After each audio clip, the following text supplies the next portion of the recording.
Good morning, everybody. For March 3rd, 2024, welcome and thank you for joining us. You have joined the Theist Helpline at www.theisthelpline.com. Your friendly and helpful hosts of the Theist Helpline are, in alphabetical order, Amy Newman, who is known for her trademark slogan, Sending Love, is a professional comedian and skeptic who hosts debates, interviews, and conversations on her YouTube channel. She also creates educational and other important content. IX is a Tom Unboxes subscriber and former atheist community of Discord admin who enjoys long walks through evolutionary, biology-inspired computer science, archaeological, academic, biblical criticism, and so on. Jack Burton, it's all in the reflexes, is a self-described middle-aged, college-educated nobody who drives the Pork Chop Express in his spare time. He's a deist and is mostly non-committal to philosophical stances. Jefferson Spatchcock is an atheist inquisitor and intellectual who has particular expertise in thoroughly analyzing and reviewing debates, often from the comfort of his genuine lazy-boy chair. I'm Randolf Richardson. I'm an atheist activist from British Columbia, Canada. I advocate for the equality and normalization of people who don't believe in deities, which entails advocating for fair justice, freedom, and critical thinking. I'm also the founding president of the Canadian Atheists, a national organization that promotes atheism and agnosticism as culturally common aspects of Canadian society. Taco, the evolutionary organizer of the Theist Helpline, is a #1 Discord debater who has never lost a Discord debate in his life. I got a new intro. Sorry, we're live. Just give me a sec, okay? TJump, Tom Jump, is the founder of an atheist church called The Church of the Best Possible World, which is based on his model of objective morality. It has the goal of doing what Abrahamic churches should be doing, but are not, helping people by providing affordable housing. A special thank you goes to our sponsors, the Canadian Atheists, who provide the website and some other technical support, and also the Politics Discord that provides this wonderful stage and audience for us. We're very happy that everybody's tuning in for this, and we're grateful to the Politics Discord for making this available. Sorry, Taco, you had something to add. Oh, I was just saying, I think I have a new intro I need to start with. I'm the premier atheist presuppositional apologist as well as the Pope of Evidism. I will need to make that update for our next show. Great, thanks for clarifying that. So, I guess good to see you again, Jefferson Spatchcock. It's been a little while, and we're really glad that you're here with us today. We're looking forward to a great show. GodDefender is here with us. In the past, he had a picture of Vladimir Putin looking sharp with some sunglasses. Today, it's somebody drinking beer or something. Is that Vladimir Putin drinking that or somebody else? No, sir? this is Scott. He got canceled for, I think, saying that something about blacks or something, but I thought it was a funny picture because I was drinking coffee, so. Oh, that's a great picture. Jefferson Spatchcock has often a picture of some coffee drinking action too, so this is fitting right into the themes, so to speak. Well, good morning and thank you for joining us. How are you today? I'm doing good, but where's the guy who always yells? Like, where did he go? I think we're missing someone. Well, TJump's gone? Different hosts show up at different times. Sometimes there's busy. IX might not be joining us today. He's unavailable. But what's on your mind? What have you got for us today, sir?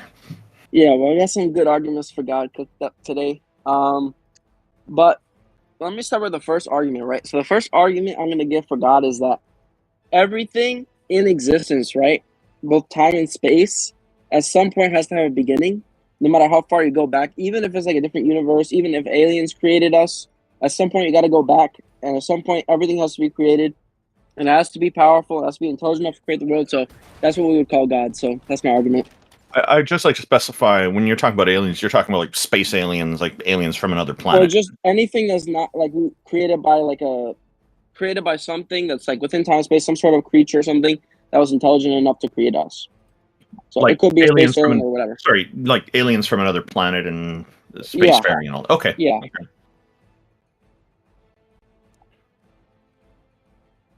Yeah, I just reject the notion of intelligence at the beginning of space and time, or even any notion of it before. But intelligence can come, generally speaking, from we know after the heavier elements. You can have carbon and things like that. So, Is there any- GodDefender, do you think that God created time? Yes, absolutely. So, how did God create time? Because in order to create something, we need to actually have time as one of the elements we need before it can be before something can be created. Because to No. create something requires change, and change is dependent on there being time, I guess. Well, here's how it works, right? So God, with God, there's no time and space, right? He is the beginning and he is the end, and there's no material reality with God. Now, with the creation of the world, right? First, you actually have to have a beginning, because if there's no time, right? Let's say time doesn't come into existence, like what you're saying. Well, guess what? There will be an infinite amount of days before today. Today is what? March 3rd, right? So there'll be an infinite amount of days before today, because time's infinite in this time and space, which means we would have never reached today, and therefore time could not be infinite. It has to be created at some point. At some point, existence has to come into being. So, GodDefender, put your fingers out in front of you. Your what is that? Your what's the finger is right next to your thumb called? Your I don't know. index finger. Your index finger and your middle finger, right? Yep. So put those out in like a peace sign, right?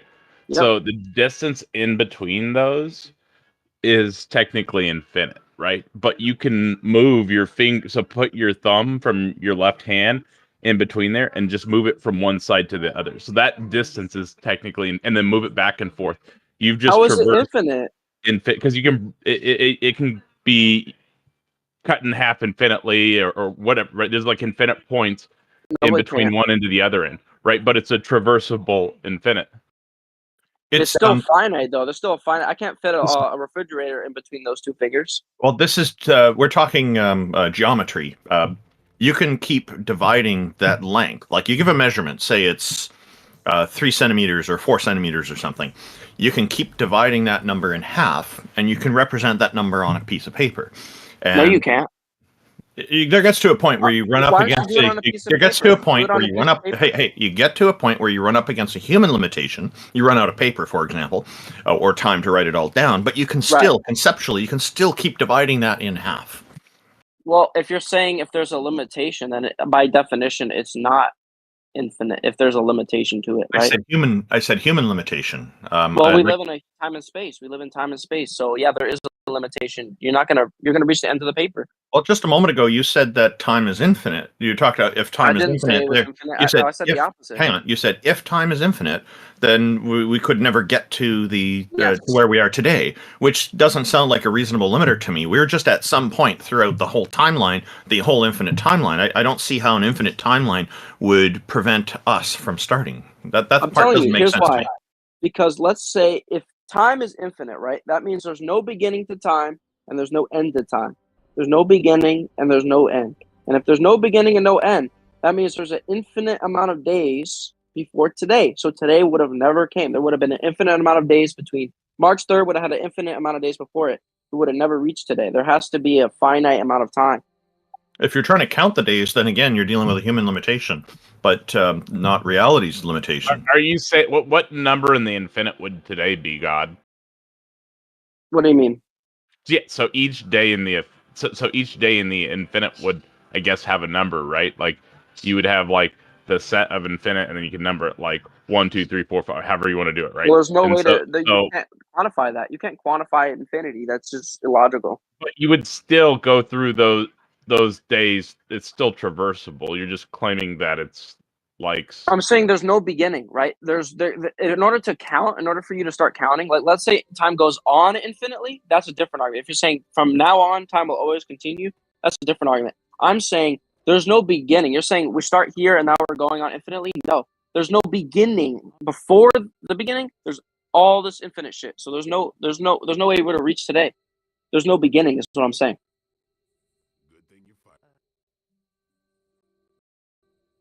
Unless you believe in God. This is already sufficiently resolved. I don't know why you keep going. Well, how is it resolved? No You haven't resolved it. Infinite amount of days the before space today. between the fingers analogy was Can I fit a refrigerator between my fingers? Can I fit a refrigerator between my fingers? No, because a refrigerator is a lot larger than your hand. Right, so it's finite. There's a finite distance, and I can measure that distance. This doesn't defeat how what Taco is saying. Like, you could have two refrigerators in the same room, and you could say the same thing with the distance. And then you could turn around and say, well, I can't get a big rig truck like Jack Burton's truck to fit in there. Well, can you measure that distance between my two fingers? Can you measure it? Yeah. There's all kinds of ways to measure it. Finite. There's infinite points, though. We can divide it infinitely. Show me it. Prove that. Divide it in half. Okay, divide it again. Okay, divide it again. And again, and again. Keep dividing it. It's your lack of education, GodDefender, and I don't know how to proceed forward. What's your educational background? Well, the point they're trying to explain is infinity is a concept, as in we never actually get there, and so we can only see it within our mind. No, I just explained it logically, though, because the distance between your fingers is finite. The time is finite, which is why we can have time. It doesn't matter. There's still infinite points in between your fingers, right? Is there infinite amount of hours in a day? We jumped in at the same time. Oh, there's a question from our audience for you, GodDefender. Yes. Smoking with Jesus in our Discord audience is asking, so what is his background? He's referring to you. Oh, I'm a student at a university right now. Oh, okay. I'm a junior.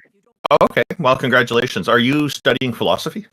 Well, I am taking a philosophy class in ethics right now, but I'm a political science major. Oh, cool. Okay. So I guess it's philosophy 101 probably, because you're just starting it?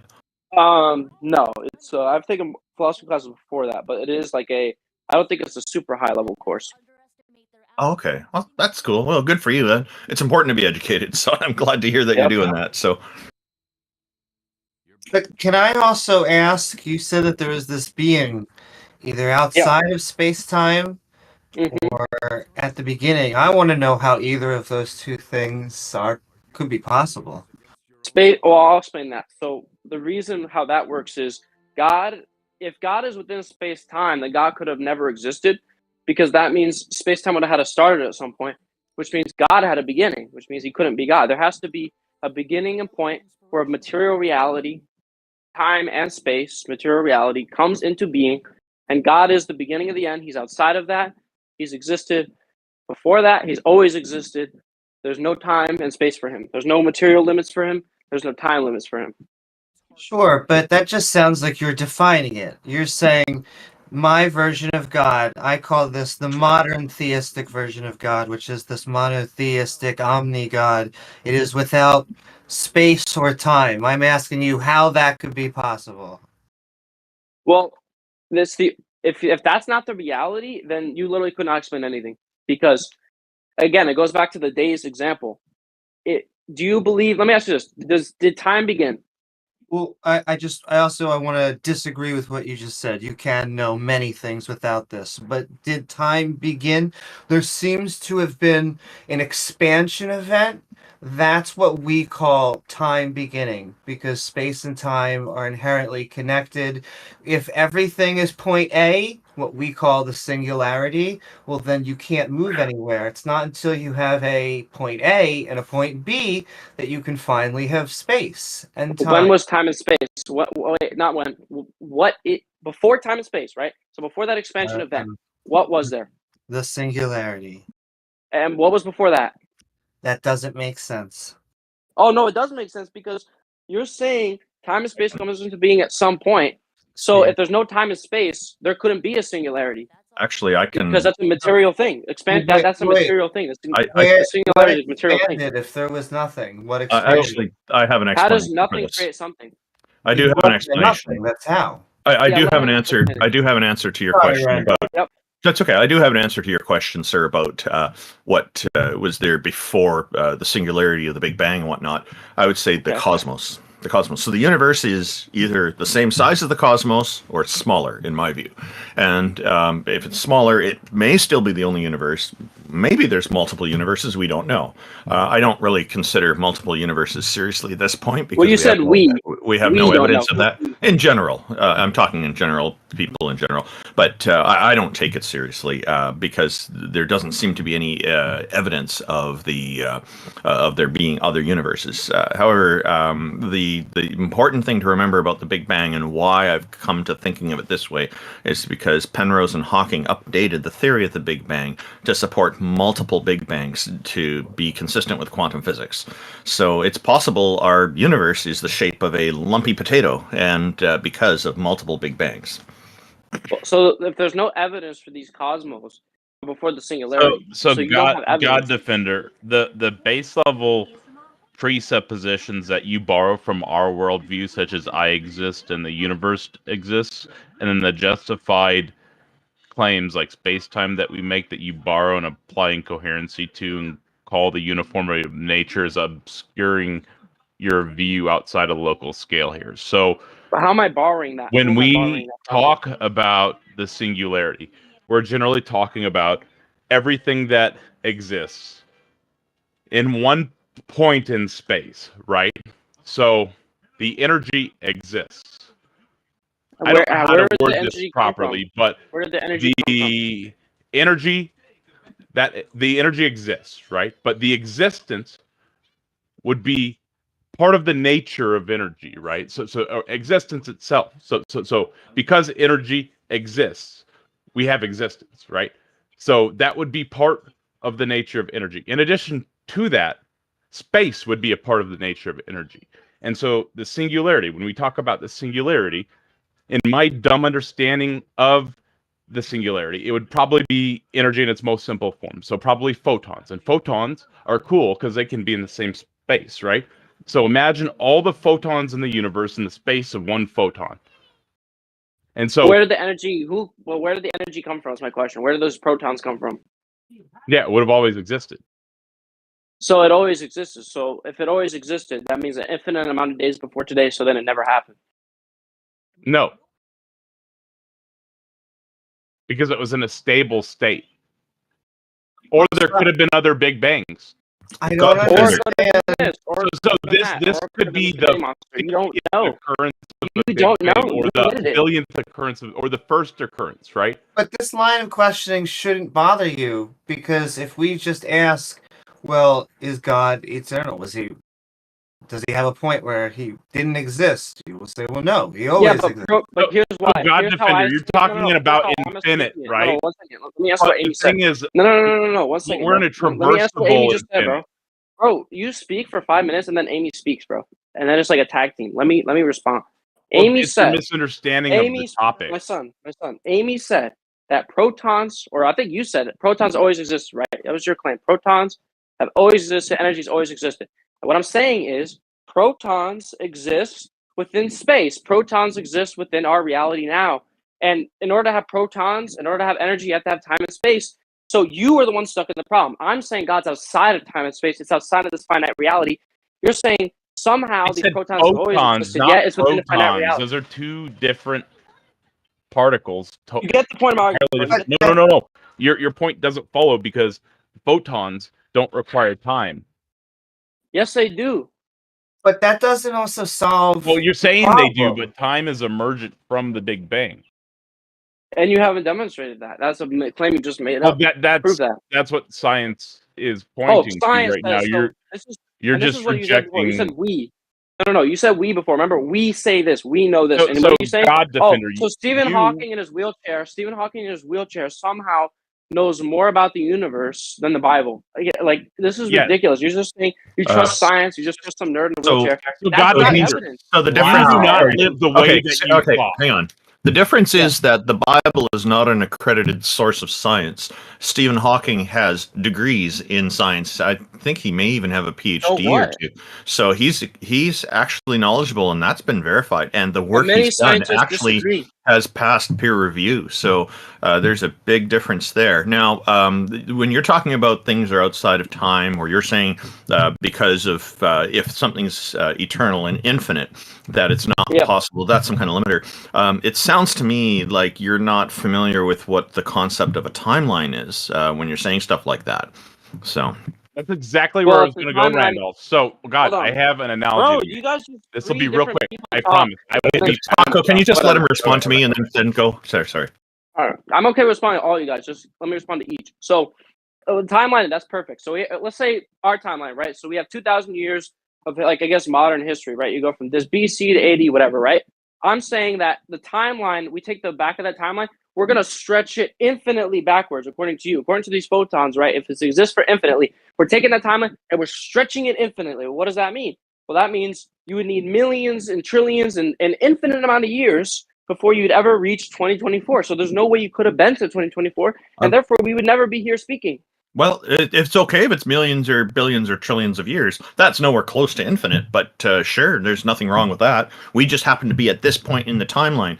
We just don't know where arbitrarily it can all start. From what we can see, what we can figure out, it seems to be infinite. It seems to be eternal. Who's we? Who's we? I'm talking people in general. I don't mean to include you necessarily. If you don't want to be included in that, that's fine. But which it's people argue this? You're saying with the royal we. This is the And royal then we the king uses. So which are the we in that scenario? It was just a colloquial way of speaking. I'm sorry. I could say I, and other people are thinking this stuff as well. It's not something that I alone think of. So it's just kind of generally accepted concepts is what I'm talking about here. You're saying scientists say this. Scientists argue this. I think I don't think they're really arguing it. I think it's generally accepted as just part of reality. Okay, but wasn't a flat Earth accepted by scientists too at some point? Not that I know of. So I have a very interesting point to make about the timeline. So yes, Russia Defender. So in the same way that you view God exists outside of space-time infinitely, and somehow would be able to be potential to actualize the actual. We think and could exist for infinitely and can still somehow traverse the infinite. We think that the singularity is that potential, and the quantum fluctuation was that actualizer of the actual, or maybe you could call it the, or maybe the inflaton field would be the actualizer, something like that, right? But in the same way that you view this God existing separately, or I should say similar, not same, separately from everything, and then actualizing the potential from always existing, we view the singularity always existing, at least I do, always existing, and then actualizing the potential through its own nature. Okay, but is this singularity that you're saying has always existed, or in some form, did it exist? But it's a part of reality. It's not separate. So that's why I said that's what I'm saying. not the That's same. exactly what I'm saying. So you're saying this is still within time and space then, right? Well, time is an emergent property of the rapid inflation. So time is basically our measurement of change. The space itself, though, would be part of the nature of energy. In order to have energy, though, you need time, though. You can't have energy without time. That's not true. That is true. Time is a measurement of change. Whose definition is that? Where'd you get that? It's the physics definition. Yeah, well, that's not the actual definition that anyone would use for time. Time would be in other words, you are measuring how long something's happened, not necessarily change. Something cannot change, but still be within time. So physics LibreText, just a random physics text thing that's listed online. In physics, the definition of time is simple. Time is change, or the interval over which change occurs. You have no idea. Interval, that's the key word. That's the key word. Interval, right there. So GodDefender, you are correct about. Sorry, you are correct about something. You said that things in time may not change, and that's true. Things may or may not change, but time is where we can observe change when it does happen.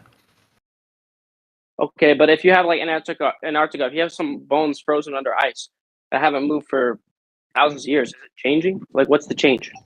Well, time doesn't mean that everything must change, but it does help us to understand something changes very slowly. You still got nuclear decay and stuff like that, so they are actually technically probably changing, but very, very slowly. Okay, but how many? Is there an infinite amount of? So you're saying the singularity exists infinitely? I don't think anybody's saying that. Well, so then let's keep going back. We don't know. Farther back. If that's what you're saying, let's keep going farther back. So what's before that then? We need to explore the cosmos to know the answer to that. Oh, so again, vindicated. Again, this is my point. No matter how far you back, eventually, how far I'm vindicated. Let me explain it now. I'm vindicated because I'm saying whatever your argument is, whether you believe in God, whether you believe in the spaghetti monster, whatever it is, you have to believe at some point outside of time and space, something did create time and space, whatever that is, if it's a singularity, whatever. But you're saying your own theory doesn't explain where time and space came from, because you're saying we're still within time and space, or we're still within, it's still not infinite. So when do we get to infinity? We have to get outside of time and space. We don't know the answer. The answer to that is not known, as far as I know. Like, there's a bunch of people who think they know. They think it's some mysterious god or goddess or something like that, or a group of deities if they're a polytheist. But these are ideas that are not proven. And so far, everybody trying to provide evidence for the deity explanation has been falling flat in their face, failing. And I don't mean a flat earth. They're even just though most people aren't atheists in the world. Sounds like we're doing a pretty good job. Atheists are dying. No, you're not, because you haven't been able to convince anybody that your God is real. Like, except most of the world are excuse me, I'm still talking, with any reliable evidence. Go ahead. That's just popular. We have convinced most of the world of our argument.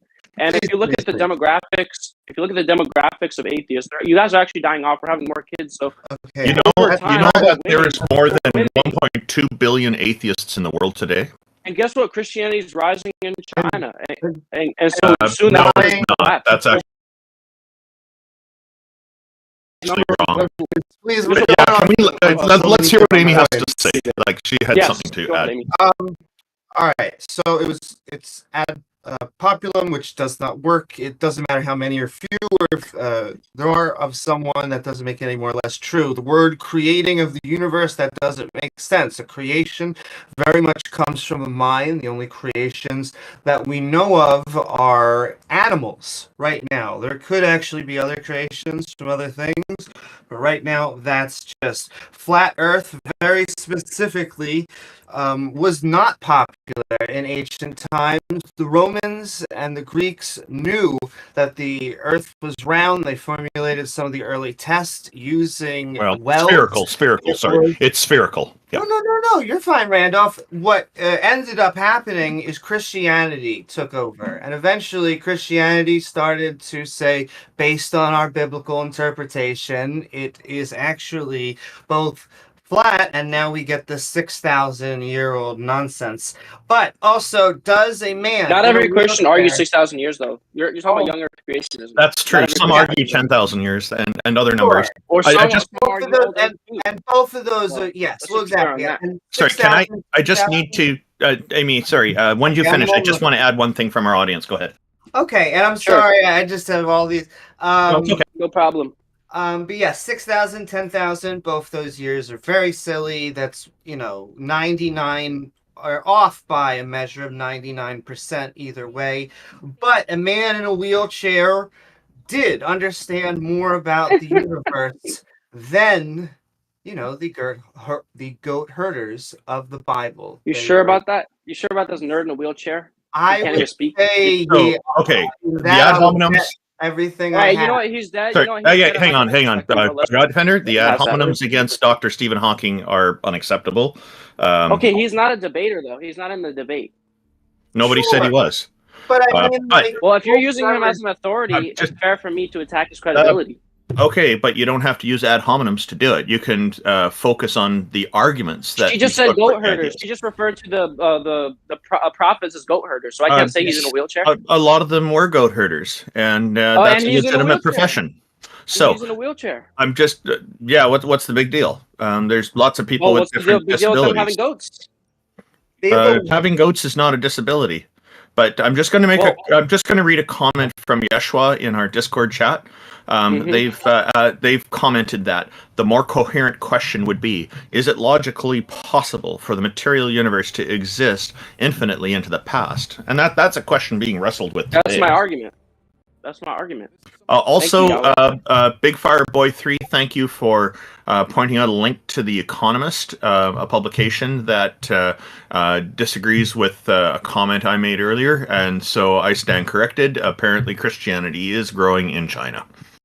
Thank you, Fireboy. Oh, no, very specifically, it's growing in countries that, I hate to say, are not more economically well off. China, of course, they have a type of enforced atheism that the secularists don't promote, which is when we give people the freedom that they want and technology, they tend to leave God. Here's what they'll be saying. They'll be saying, atheists 说的话你能信? Can you really trust the atheists? You can't. Yeah, say that again? They're what? Christians in this country say. I'll say it again.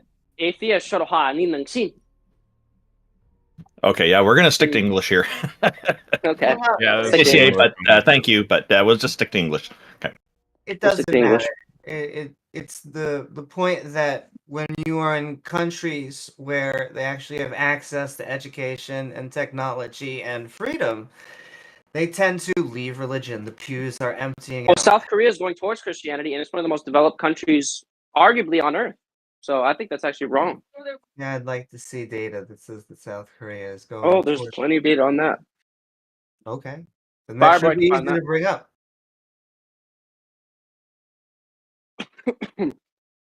Well, Fireboy brought that up, so I'm on my phone though. No, that's fine, and that's fair. You know, we're going to raise attention to those things, and something credible is presented, and I think he presented something credible. But Amy added an important footnote to that as well. Yeah. And I don't mean to keep on stepping on people's toes with the. But yes, I just don't see any reason at the end of the day why these people within the Bible would know the universe better than our actual scientists. Well, it's not them knowing it, right? It's the creator of the universe that is giving them this information, right? It's not these goat herders having this infinite knowledge. So that's a misrepresentation of the Bible. How is that? The Bible was not meant, none of the books of the Bible, I should say, were meant to be science journals or anything of that kind. You're actually going based on a traditional Christian dogma that states that the Bible is a unified, inerrant narrative from beginning to end, and that is a misrepresentation of the books of the Bible. You should be aware of that. Especially how is that a misrepresentation? If you're trying to say that one book or all the books somehow collectively of the books of the Bible can provide a better representation of what we understand about astrophysics than someone like Stephen Hawking, you are misrepresenting both Stephen Hawking's understanding of astrophysics and the Bible. Wait, you I did didn't say that. Didn't you say fake? Sean, man. Are you? That's not an ad hominem. Are you equating the Bible with God's full understanding? Here's what I'm saying. The Bible does not make these astrophysics claims. I didn't say it did. What I'm saying is, using basic deductive reasoning, we can conclude that the theory that Taco and Amy have presented, which is this singularity, which they admitted is not infinite, meaning that at some point, whatever theory you have has to be infinite. So therefore, their argument goes out the window. So that is vindicating my position, which is an infinite God outside of space and time. Well, it doesn't have to be infinite, but we did provide an example where it could be or just always exist. That also doesn't follow. Infinite's a set. What does that not follow? Even if you can show that what Taco and Amy were saying was that the singularity wasn't infinite, you still haven't made the connection that therefore there must be a God that's infinite that's responsible for everything. How are you making that connection? Yes, Well, I he have. means eternal. He's saying eternal when he says infinite. Yeah. He's yeah. using the wrong word. And but- I was using it eternal and infinite. He just rejected that, and so that is the opposite of Well, I what didn't reject that. I don't Yeah. see the difference in the words. Okay, so the expansion of the universe comes from the singularity. The singularity has always been. I don't understand where the problem is. In fact, I don't understand. It's always where been, so God it is comes in. infinite. Yes. So it is infinite. And But no, wait, that's not what Taco said. So you just slammed Taco's argument into the ground. You just slammed no, it. I'm That's not what he said.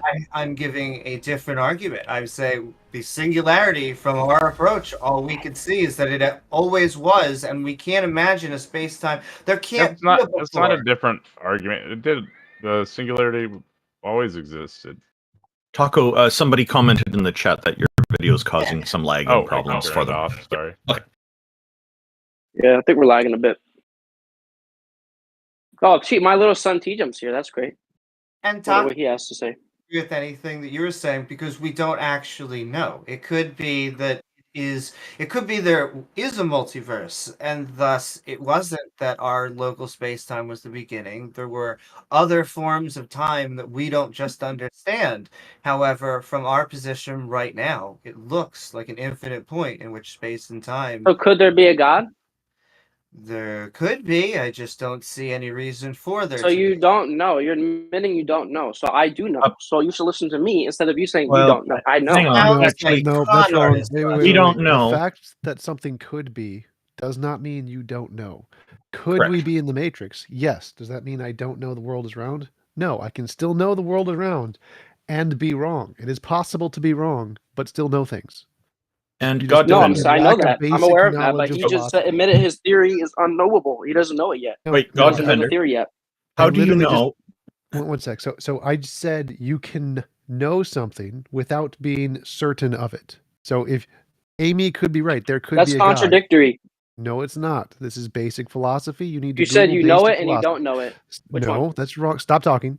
So this is called fallibilism. It is the consensus view in philosophy. If you don't know it, you're just a dumbass. So I'm taking a yes, philosophy you can class right stop now, talking. dude. I Stop know talking. this. Stop talking. Stop talking.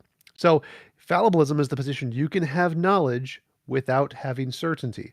So you can know something even though you might be wrong. That's totally fine. Totally fine. But that's not what The- they were saying. They're not saying they know it. They're saying they think it looks like. They're not even saying they know for sure. They don't even know. They're saying they looks like it. No, That's you're not contradicting even yourself. knowledge. Stop. You're contradicting the know for sure. That's a contradiction. You don't need to know something for sure to know it. You can know something with probabilistic knowledge. That's the So you don't consensus know. view. No, that's wrong. Again, your ignorance in philosophy is not my problem. You're just dumb if you don't know this. Well, I can So teach you're you a philosophy misusing class, these TJump. terms. That's great. So then you need to take more because you're dumb. So you keep misusing this term like you know it, like a dumb Christian, where you say if someone admits you could be wrong, you don't know it. That's because you don't know basic philosophy. You just They didn't haven't even say learned it they yet. You need to Wait, you need TJump, to you didn't actually have a research. Stop conversation. You talking. just Stop started. talking, God Defender. No. Stop. You're not going to Stop talk for talking. 5 years, bro. Stop Let me speak, talking. bro. You just Stop said talking. you.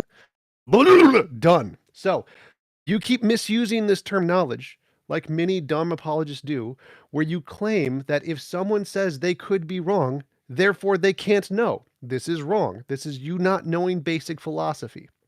Basic philosophy, fallibilism is the position you can have knowledge without certainty. You don't need 100% certainty to have knowledge. That's not how knowledge works.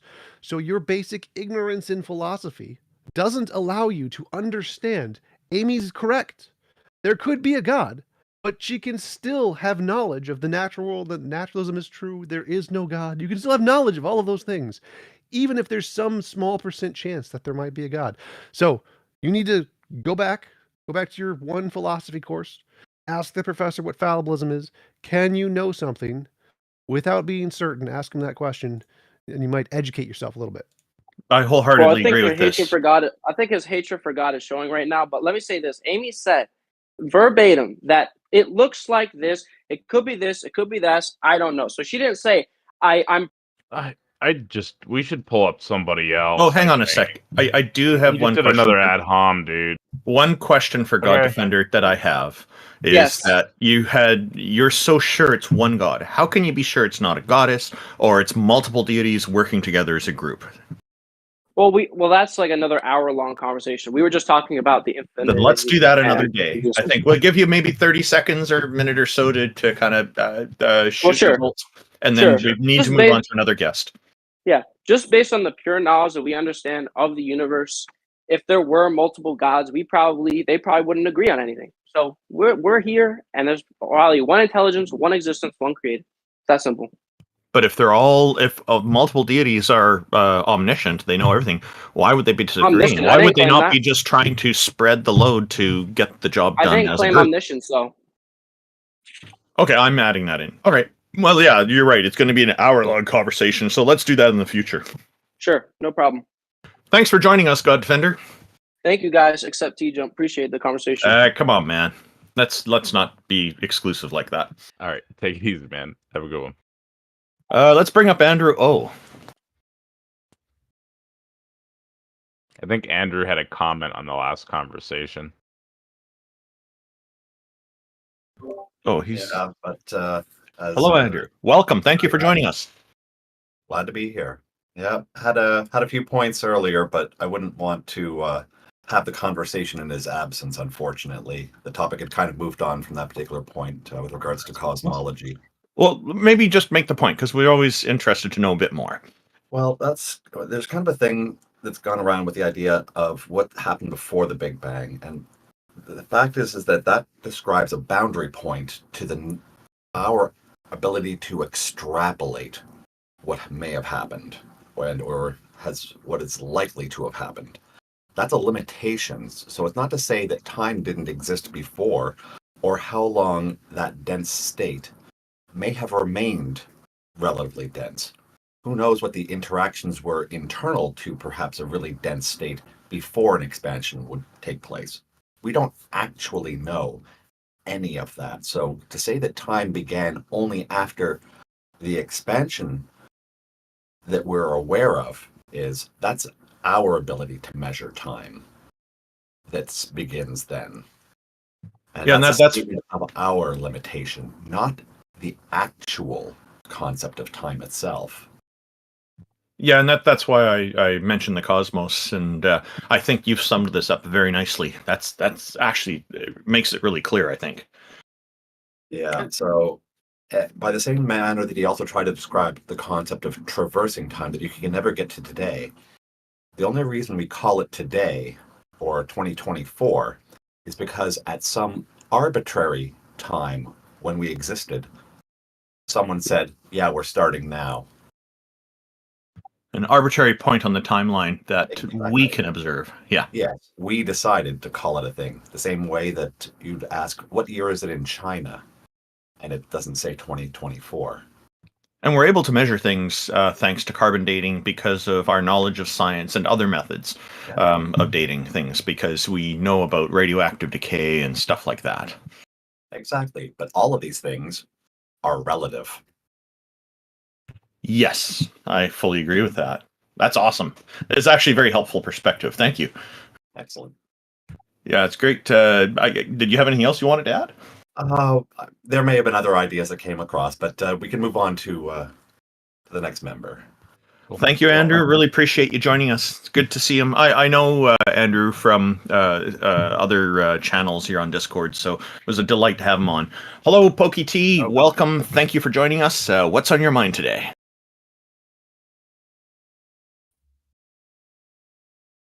We can't hear you. Hi. Oh, yeah. Can you turn up your volume a bit? It's difficult to hear you. Yeah, no, I had to turn up my gain. Perfect. Perfect. Hello. Okay, hello. All right.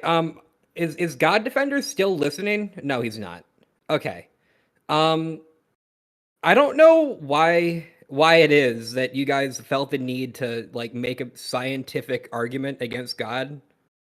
I mean, like, why prove the negative? Like, why not just make him prove the positive? Well, he was bringing up some claims, so we're referring to the tools that we use, that a lot of people use to understand reality. Science seems to provide the best methodology available to us. So, in a Right. sense, GodDefender is making claims about reality which fall into the realm of science, as far as we can tell. Right, So but- that makes sense. But like, maybe did you have some point that you wanted to Well, put I mean, forward? he's I mean, like, God's an anti-concept. Like, there is no referent within reality for God. Like, Okay. there's nothing to suggest the existence of God. So I know God. So I mean, I know for a fact that God doesn't exist in the same way that I know unicorns don't exist, because I've never seen like a horse with magical powers and a horn on its head. Like, Coming it's just- naturally, yeah. yeah. Well, I mean, just at all. Like, I mean, I have no concept of such a thing outside of fiction, and he has no concept of God outside of what has been suggested to him by someone else. It's just an arbitrary concept that's been put forth. Well, I know Indeed. what the precept would say, which is the fact that there could be a 0.001%, unless you could tell me for 100% certainty. I can there is I can't no tell you. unicorns. But I can that's tell the you game that- to play. I can tell you with 100% certainty that there is no God and that there are no unicorns, because there's nothing to suggest that there is, and that's not how concepts work. Like, we don't just make up concepts and make up like suggestions of what exists based on a lack of knowledge, because like a lack of knowledge about what isn't licensed to just speculate wildly based on nothing about like what might be there, because there's no reason to make a suggestion. There has never been a reason to suggest that there is a God, like, ever. It is a completely arbitrary concept with no basis in reality, with no basis in anything that we can observe to be reality. I mean, there's just nothing there. So like, I don't see why we have to sit here and try and explain what might have been before the Big Bang to this guy, because he's just I mean, It's okay. Yeah. We are trying to engage with people here, so that's why we do this. It was to elucidate the unintelligibility caused by the nonsensical presuppositions and unjustified positions he holds. Untangle is bullshit. Well, I mean, Because he had said something that showed he didn't understand the topic. sure, it's just like I think that what I we think it seems probably to me that sorry. I I'm think sorry. that what we should probably do is try not to focus so much on the other guests. Like, if you had a point that you want to discuss, we're happy to do it. Otherwise, we should move on to our next guest. It's going to be SumHobo, then AndrewO, and then I see Wise Ape after that. Well, Can I I mean, add one more point my- I think I'll give you what you're emotionally looking for. It's because they want to shrug off their burden of proof. And so we have this situation where we say, come on and prove you're God. And ultimately, the best arguments that they have is, well, prove he doesn't exist.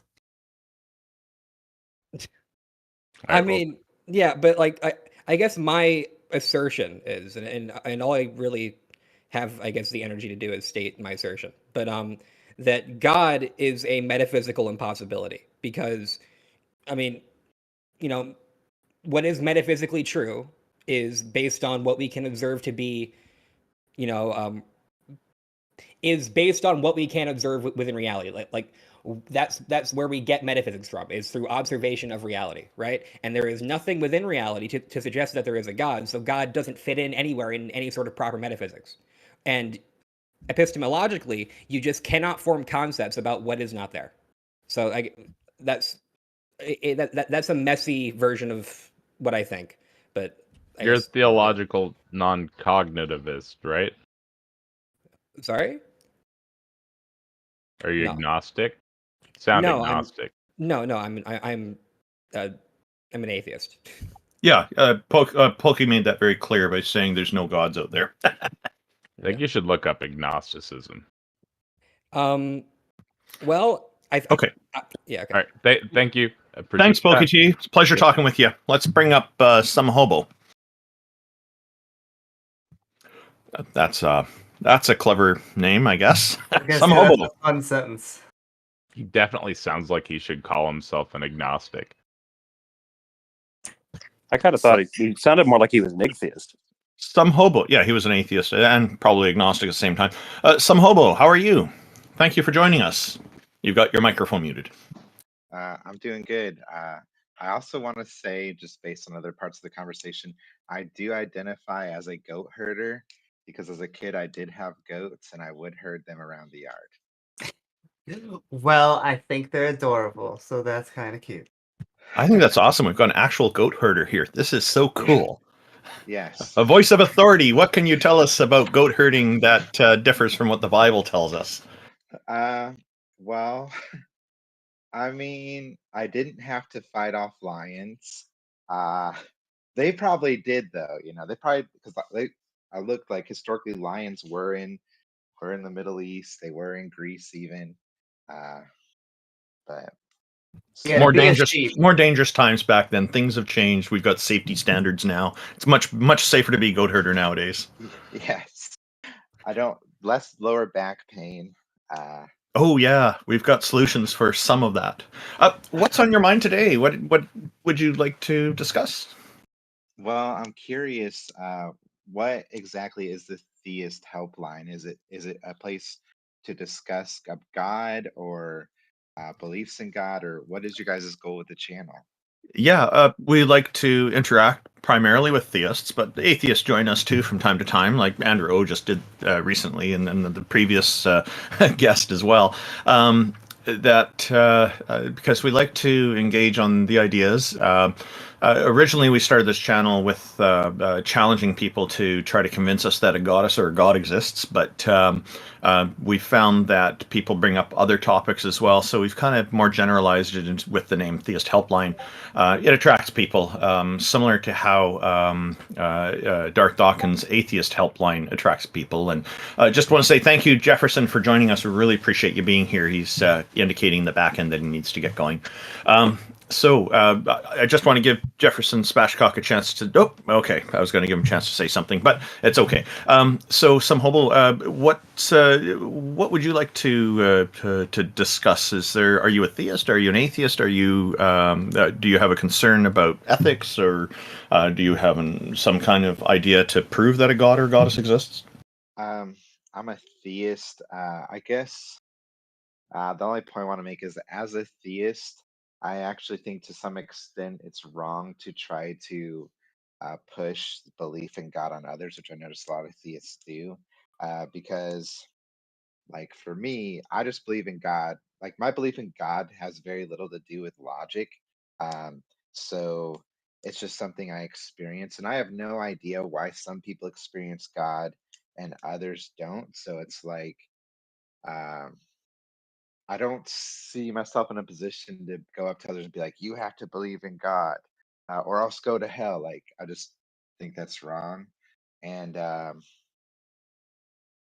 but So one I thing, think that's interesting because there are a lot of people who are trying very hard to save other people is one of the concepts that comes up, particularly in Christianity.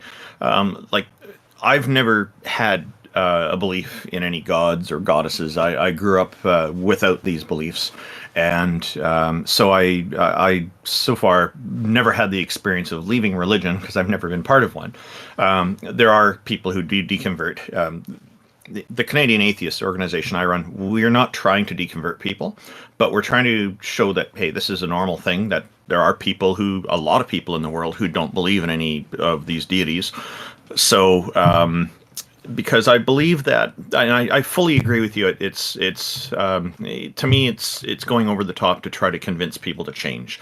I think that what's better is to kind of make sure, help people to understand there are different options in their lives, and then it's entirely up to them. Because if a person does this without any prompting and without being coerced or pushed into it, it's more genuine, and it just stays that way. And like what I'm hearing from you is, it sounds like it's a genuine thing to be a theist, and that's fine. And for me, I think as long as people are making the choice entirely on their own on it, it's going to probably have a lot better staying power in the long run as well. Because somebody who's pushed into something may end up having doubts sooner and then leaving it behind at some point.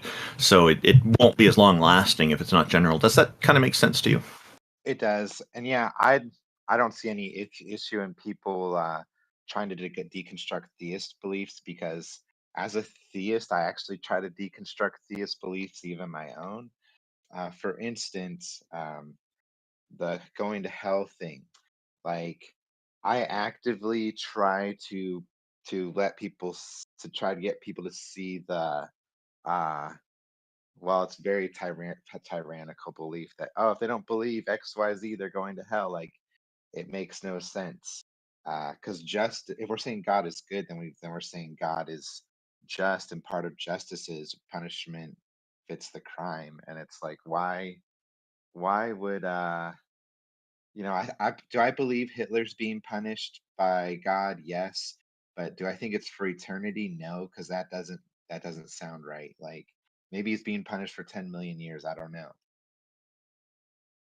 Um, I guess I just see the whole hell thing as harmful, which is why I'm actively against it, because people feel like I have to. This is another thing I try to deconstruct, that when people say that the Bible is perfect and has no flaws and needs to be uh read literally, I tell them that they're making the book God. If they're saying it has no flaws, they're making the book God. Yeah, there's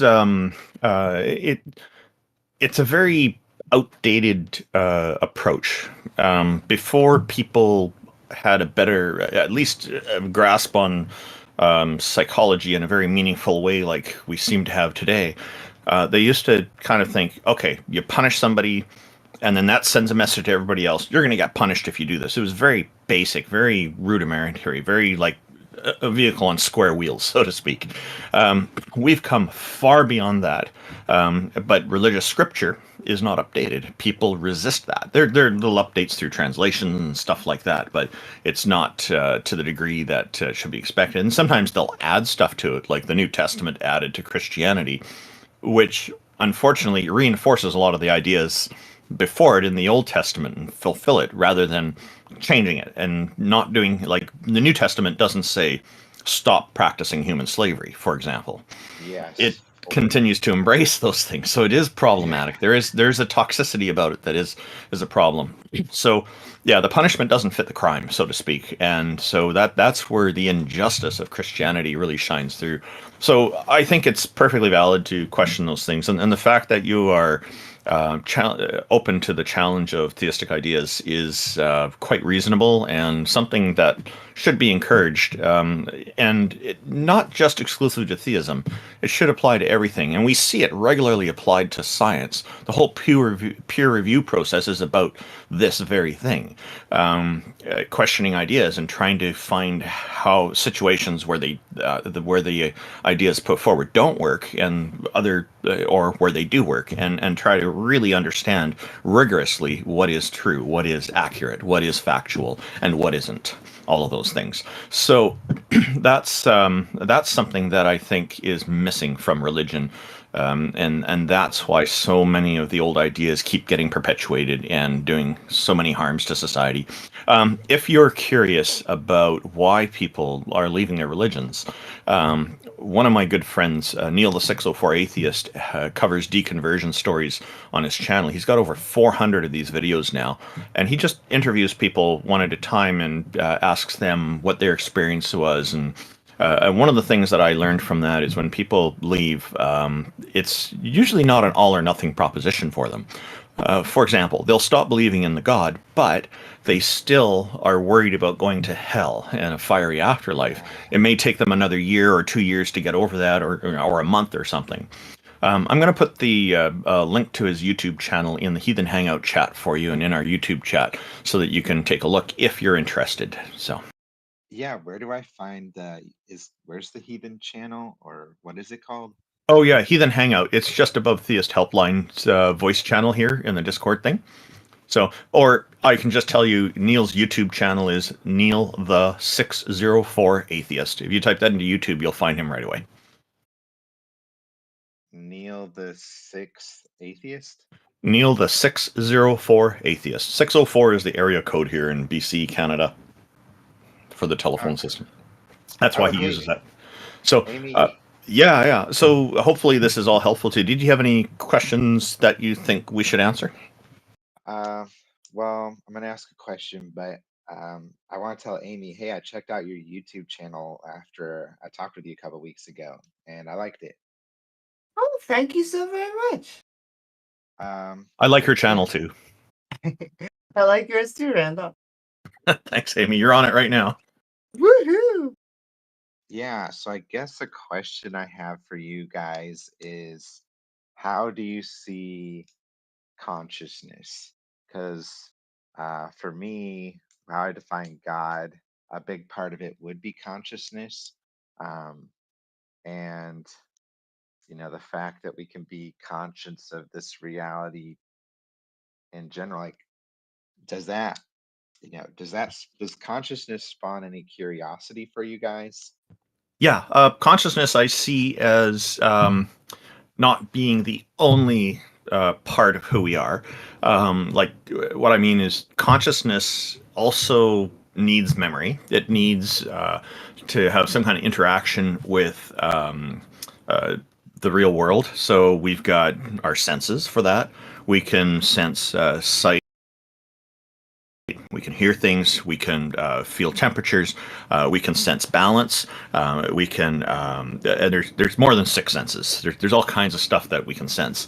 And then some species, like cows, they can sense magnetic north very fairly easily. And as a goat herder, you might be aware of something like this. I don't know if you've ever seen.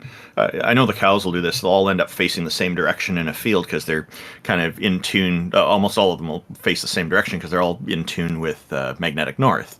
I don't know if the sheep do this or the goats do this, but you might know. But being a goat herder, but the which I still think is really cool. You're out in nature all the time, and the animals are great. But there's, without memory, for example, and without the ability to interact with the world and sense things, or at least to sense things, consciousness would be pretty useless, I think. Any thoughts on that, Amy? Interesting. Yeah, I just wanted to agreeing with everything Randolph just said, but also I see consciousness as a system of awareness. We have on one side being fully conscious, and on the other side, of course, being unconscious. We have different shades. Sometimes you're kind of, out of it. Maybe you're less conscious than normal. Then you have coffee. Now you're super conscious. Not the supernatural way, but it's something that we at least have a high correlation with animals, and I would be highly interested as well as surprised if there was a conscious being at the beginning of the universe, because it would just go so counterintuitively to what we see as, a complex structure needed for intelligence coming after billions of years of evolution. Yeah. So would you guys say I agree with that, consciousness Amy. is? Would you say that consciousness is consciousness is similar to? Would you say consciousness arises as intelligence grows? No, intelligence is it depends on consciousness and our memory and our understanding of things, our comprehension of things, and our knowledge. But intelligence would be an emergent property of this. I hope I'm answering your question properly on this. I think I'm going off on tangents now. But I can also prove that they're different in that we, at least for right now, we have a version of artificial intelligence where we are able to, from my view, intelligence being able to do things like make predictions, but consciousness has the ability to make inaccurate predictions. And so Lots of conscious beings that aren't smart as much as, be myself some days. Yeah, that's fair. All right. Well, thank you guys for the conversation. Like, I enjoyed it. You probably when are you guys gonna meet next? So we have the schedule on the theisthelpline.com website. We typically meet on the first Sunday of every month. All right, sweet. Well, I'll see you guys next time. Thanks very much, and I hope you enjoy Neil's channel as well. It was a pleasure talking to an actual goat herder. I think that is really cool. Thank you very much for joining us. Really do appreciate it. Take care, guys. Fun conversation. Thank you. So AndrewO is back. He's got some more he wanted to add, I believe. So AndrewO, if you're there, come on up. If anybody would like to come up here as well in a minute, feel free to raise your hand. We'd love to have some theists up here. Andrew, welcome back. Thank you for joining us again. Howdy, howdy. Glad to join you all again. What were the things that you wanted to add? I noticed in the text chat you wanted to add some things. Oh, that was once again to a previous caller at this point, so I figured I'd just kind of put it in the side chat entirely. But I can read it out here, I guess, basically for those who were around at that point in time, referring back to the... Yes, please, because a significant portion of our audience do just listen to this show in the background. They're not reading the chats. Ah, okay. Yes, it was kind of just tied to, the previous commentary that I had was with regards to the limitations of the Big Bang to our awareness of what happens before, and that does not make any implication to whether or not time actually did not exist at that point, only that it was the start of our ability to measure, but doesn't actually describe any true sense of limitation of time. But also the fact that whenever we've talked about things like a singularity, as if it contains all that is. Andrew, time is just a measure of change. Yes. Yeah. That's a gaming reference. Yeah, we get that. Yeah. But they like to try to think that there's a beginning, per se. So the boundary basically describes that we don't see beyond that. So to say that it began, we don't have access to. But the other thing is that the idea of a singularity as containing all that is within existence is similarly a limitation of ours, because, for instance, the concept of the redshift, as we watch matter basically accelerating away from us at a speed where it's disappearing from view, we similarly can only see so far outwards. We have no idea what's beyond, but technically, by the mere fact that we have observed the redshift, we know that stuff is going beyond our view, which should be humbling to the idea that we have no idea if there is potentially another expansion, some happening elsewhere, or potentially infinite expansions.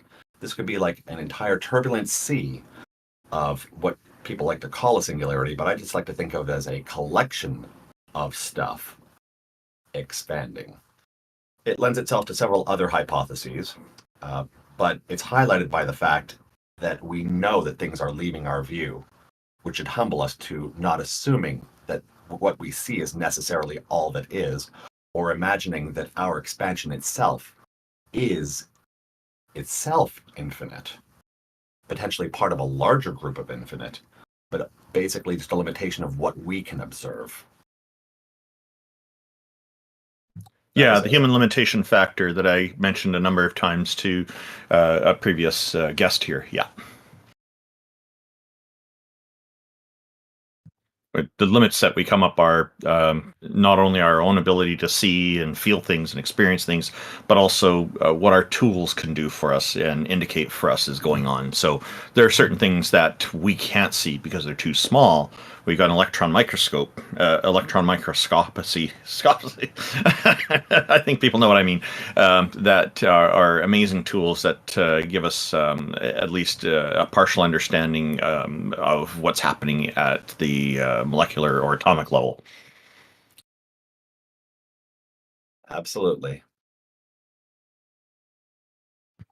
Those technologies do need to get better over time, and there is advancement going on with them, but it is great. Like we had the Hubble telescope for a while that showed us quite a lot, And then we put up a better telescope, the James Webb Telescope, and that's showing us even more now.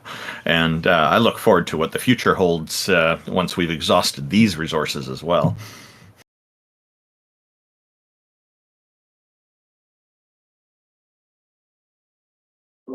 Yep. And every time we think we've hit the bottom, we find one more floor underneath.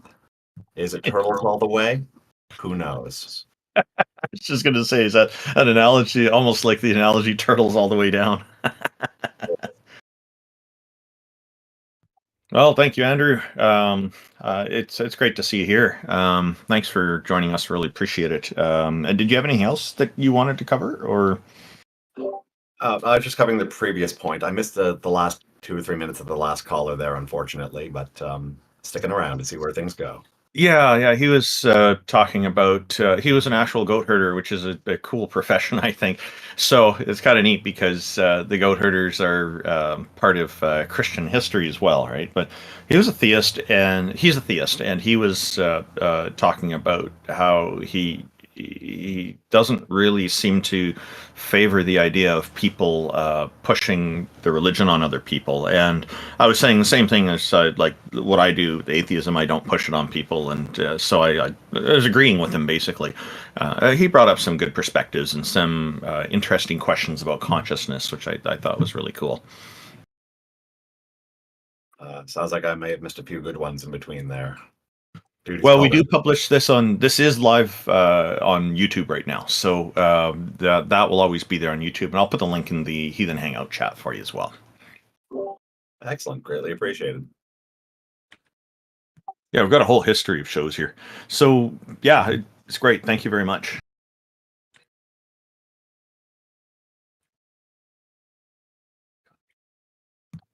Well, Remember, folks, turtles are awesome. It's okay if it Anybody goes all wants the way down. to join us, feel free to raise your hand. I'm just waiting for someone to pop up here right now.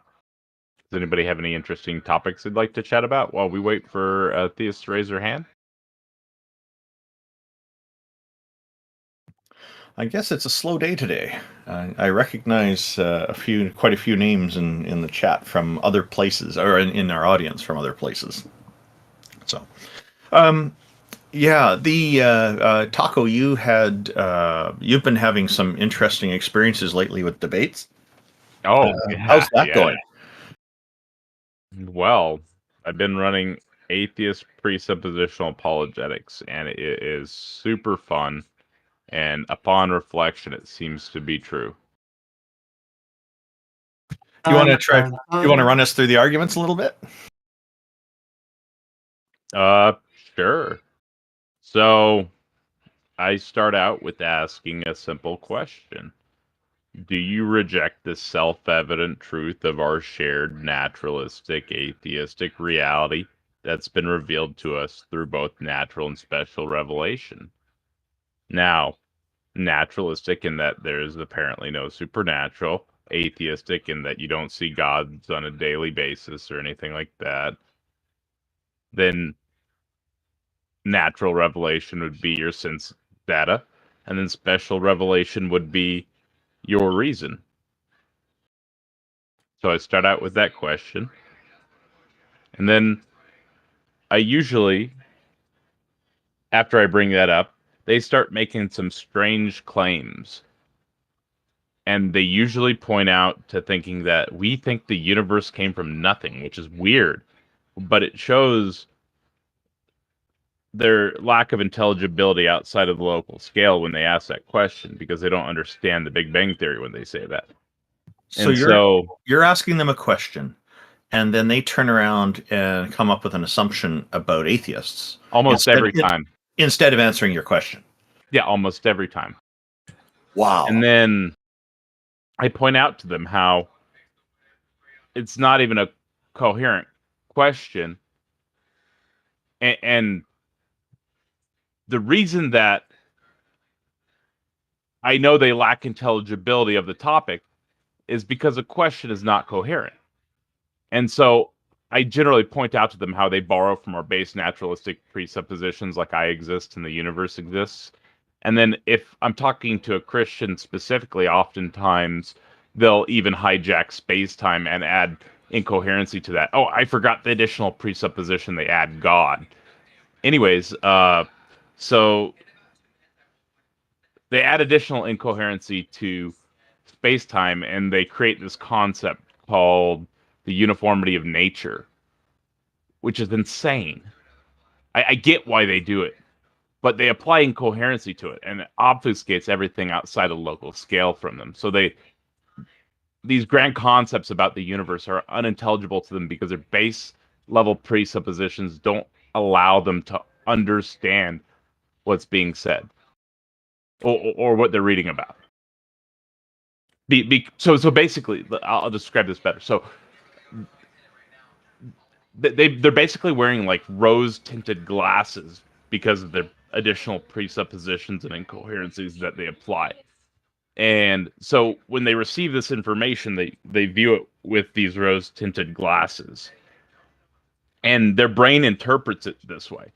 And it actually, I'm not sure if it's a cognitive dissonance or what process, but specifically what it'll do is when they're reading this stuff, they're basically applying their own presuppositions to what they're reading about science, and then they're interpreting it under their own presuppositions because of those rose-tinted glasses. It's like if they had rose-tinted glasses glued to them, and that's all they ever knew, right? But, like, they would describe colors and everything differently than us, you know? Does that make sense? Yeah, it does. Sorry, I was just looking at something there. So no, it's good. It's great that that you're doing this. I've noticed on some of the other Discord channels where a lot of theists hang out that sometimes they've been talking about this presuppositional turnaround that you've been doing, and they think you're not serious, but I know you're serious. You are putting it forward seriously, and I think it's good that you're doing that. I'm going to write this all out here shortly. I think this needs to be formalized. This is really good. And let me know if I can help you with that. I'd be happy to. Because that is kind of in my wheelhouse to kind of do these kinds of things. I need to write out my script so that as I take my opponent down the railroad, I can drive them full speed into the goalpost. Quite a few theists I've noticed are comparing what you're doing with Darth Dawkins. Not the same at all. Yeah, I know it's not the same. But they seem to want to do our that. fathers of presuppositional apologetics, specifically Bahnsen, was very clear that we have to engage our interlocutors with compassion because they already know the truth. It has been revealed to them through both natural and special revelation. So they already know what's being said to them. You just have to elucidate it to them in a kind and compassionate manner to where you help them to understand that revelation. Yeah, we've got joeyjay. Yep, I was just going to say, but you're beat me to it. joeyjay, welcome. Thank you for joining us. How are you today? I'm doing pretty well. How are you guys doing? Good. What's on your mind, sir?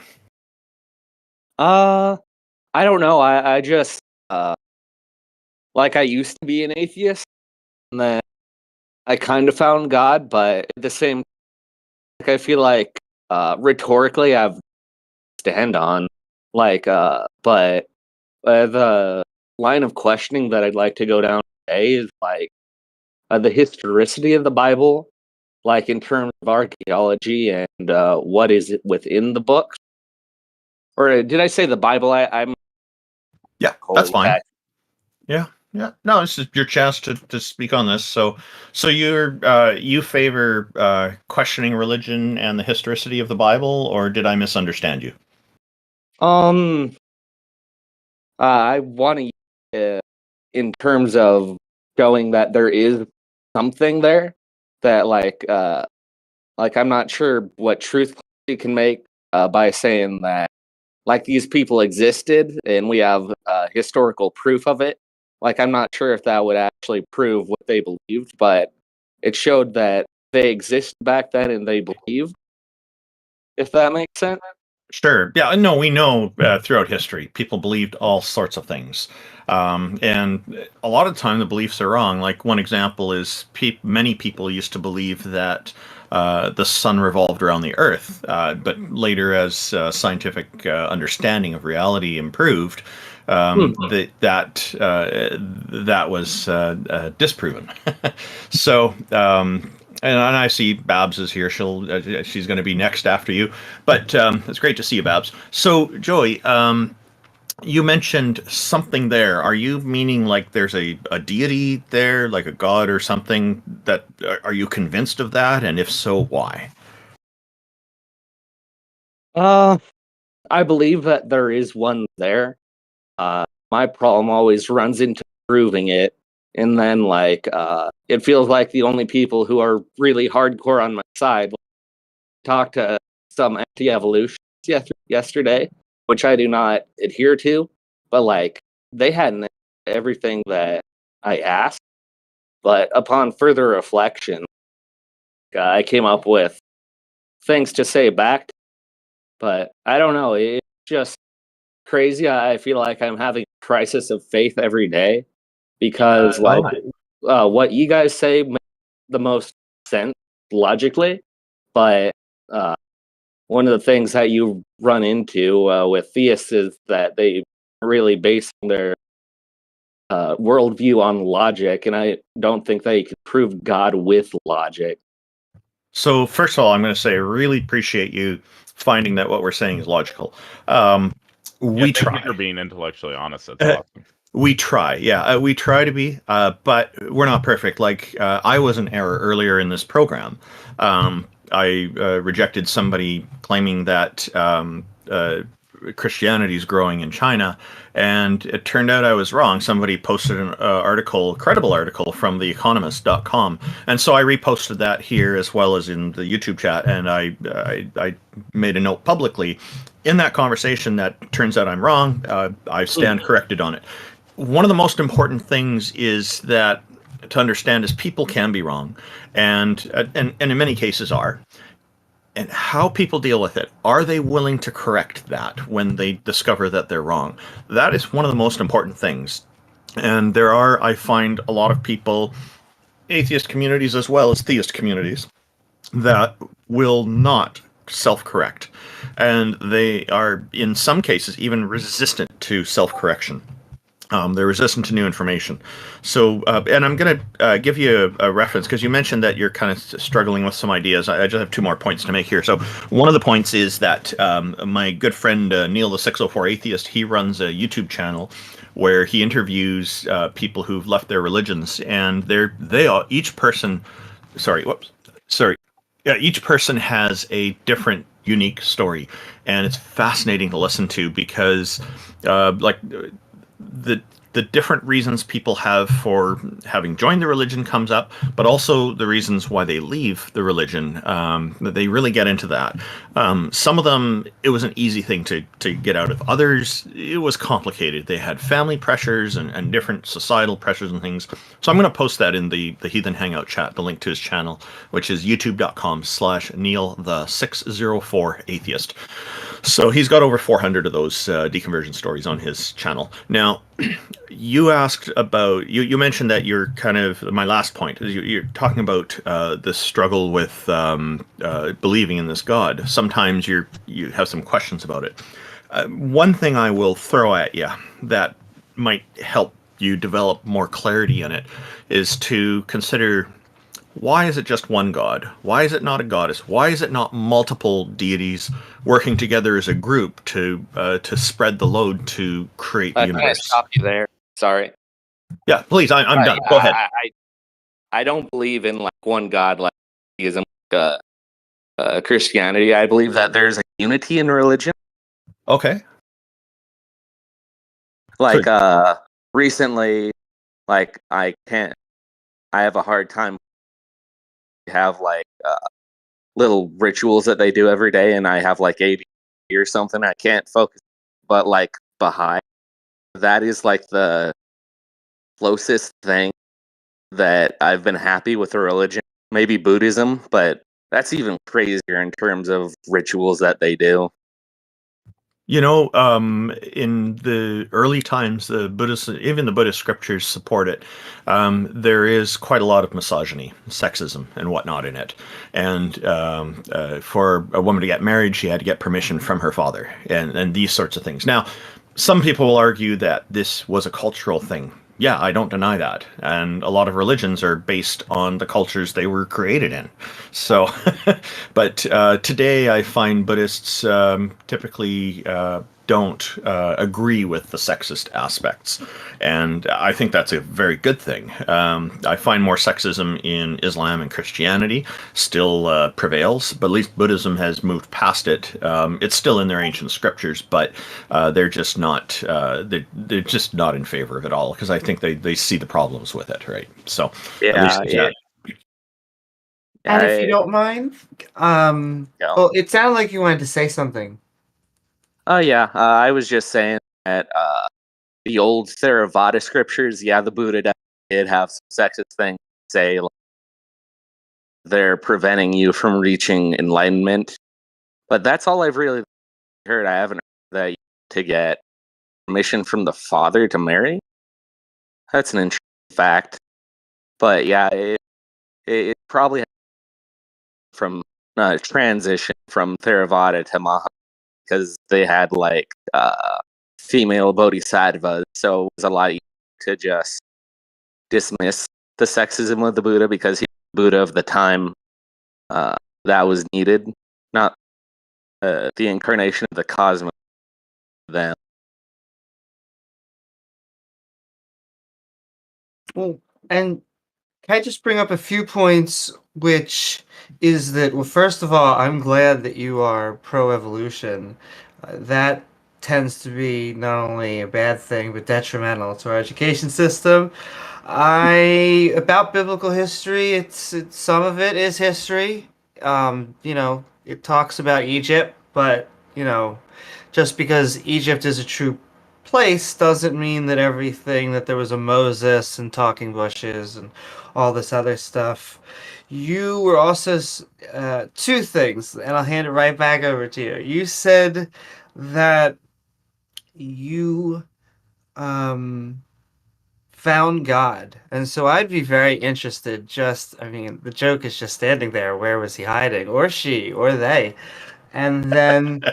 Uh, What I would say, because I consider us in kind of a way counter apologists, counter Dawaists, counter whatever version of theism you got, is to invite you back and say, hey, let me tell you, if what the skeptics are saying makes a lot more sense, then come on over here, the water is fine. Just all I would say with that is think about what you liked about religion. Was it the community? Was it meditation, tradition?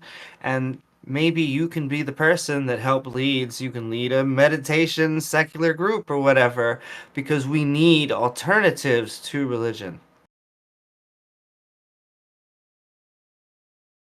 I know that was a lot, but yeah, I didn't really have anything to say second, but I completely forgot the sure. we're Just wanted to talking about this.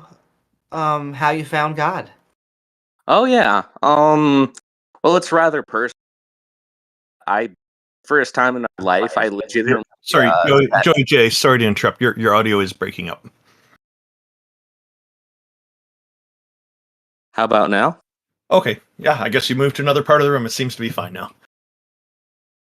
All right. Well, like I said, it's rather personal. I made a personal prayer first.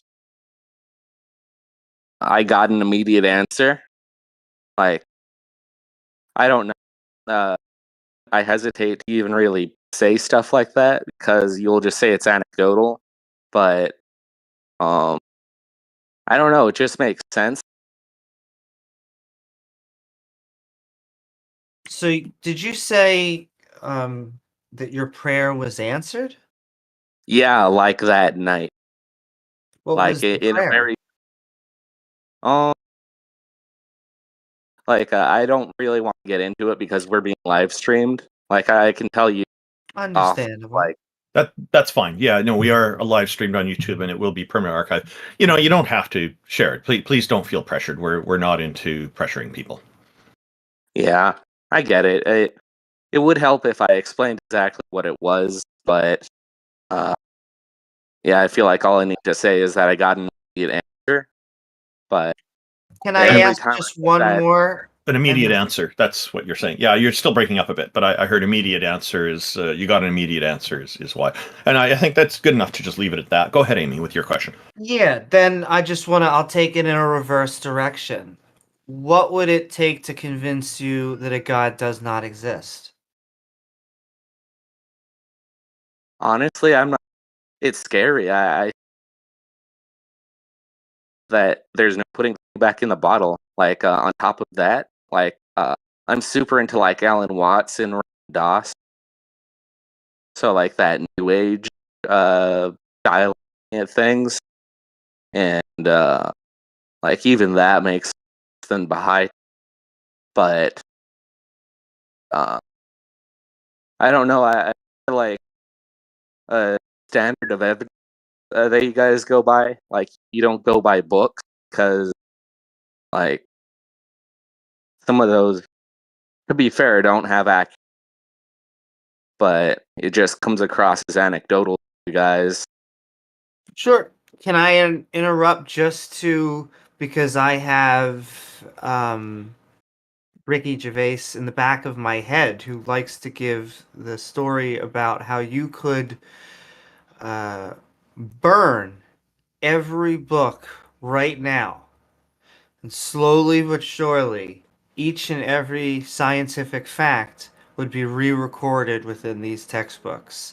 And yet, if we were to do the same thing to every religious book, chances are almost none of them would come back exactly the same. And it's because in science, we're peer reviewing, we're doing things more like discovering things, discovering reality. Yeah. Thing I can say to that is that it wouldn't come back in the exact way, but it really would form. Which, like, if you're talking about the what's the word, the immortality of scientific fact, the idea that a god comes back into the zeitgeist, like it feels like you can use the same argument that not necessarily that true, but there's this uniting force because it comes back again and again. The record is I would say it's not a very uniting source, though. I mean, they have factional wars so often that I always find the irony is the atheists end up getting the purity, is that you have these million different people telling us these different gods. They can't all be right.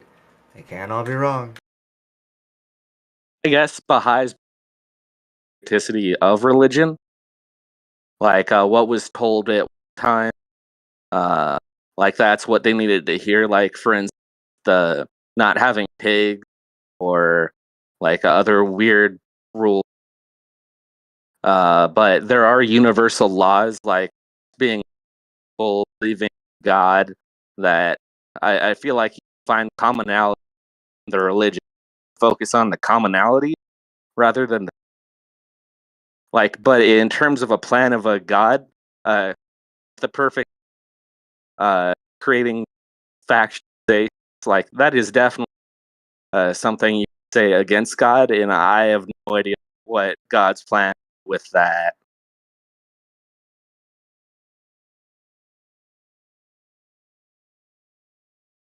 I do apologize. I feel like I heard 50% of that.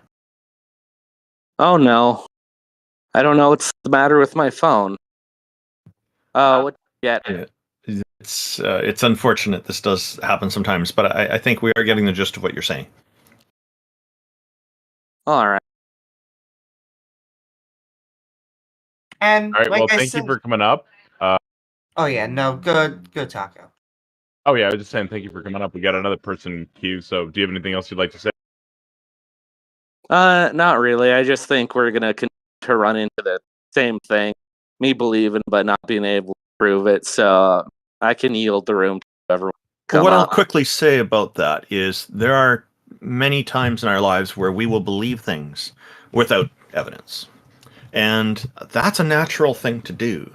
I think where it becomes a problem is when somebody takes a belief that they don't have evidence for when they need to make an important decision about something, such as setting a government policy that affects a lot of people. You want to make sure that you have the right information to make certain decisions. See, when we go to watch a movie, like when I go to watch a movie like Lord of the Rings, I will believe just temporarily during the movie, I'll believe what I'm seeing is real so that I can get more entertainment value out of it. So in this respect, that kind of belief is fine. It's good. And when the movie's over, or if it has to end early because of power outage or whatever, I know none of it's real, so it's fine. But the problem is when people take things that aren't real. Like we can take a look at the anti-vaxxers, for example, and they will come up with things like, Andrew Wakefield. He was paid by some lawyers, it turns out, to create a false study that, and he admitted all this in court on record under oath, that he was paid to create that false study that claimed that vaccines cause autism. Turns out they don't. There's been mountains and mountains of evidence against that, and there's been nothing actually substantial that proves it. Also, the vaccines come after birth, and autism, it turns out, is usually a genetic thing that a person's born with, so that's one of the biggest debunks of it. But there are people who still believe that and then choose not to get vaccinated. So that would be an example of how their false belief led to bad decisions, because they end up getting sick and dying, or their offspring that they refuse to get a polio vaccine for end up getting polio and things like that. It's just terrible. So, what I would suggest is if it's something really important that calls for an understanding of actual evidence, that's where we need to look at the evidence and make it the priority over the beliefs. But that's Yeah, like I'll see the science vaccines because that's actually dangerous, and I'm not for force ideas on people, especially in a detrimental way. Yeah. Coercion is not the best way. Ideas should be taken on their good ideas and facts will stand on their own merits. They don't need to be forced on people. The facts are the facts, regardless of what people believe about them. So yeah. The coercion thing is a problem. Thank you very much, Joey J. I'm sorry you're having audio problems, but feel free to join us again in the future. I hope that you found this to be an interesting conversation. Yeah, it was. Thank you. Really pleasure having you on. Thank you very much for joining us. Thank you. Demolish Doctrine. Demolished Doctrine is a friend of mine. Hello, Richard. It is good to hear your voice. It's been a while. Thank you for joining us and welcome. Your microphone is muted right now.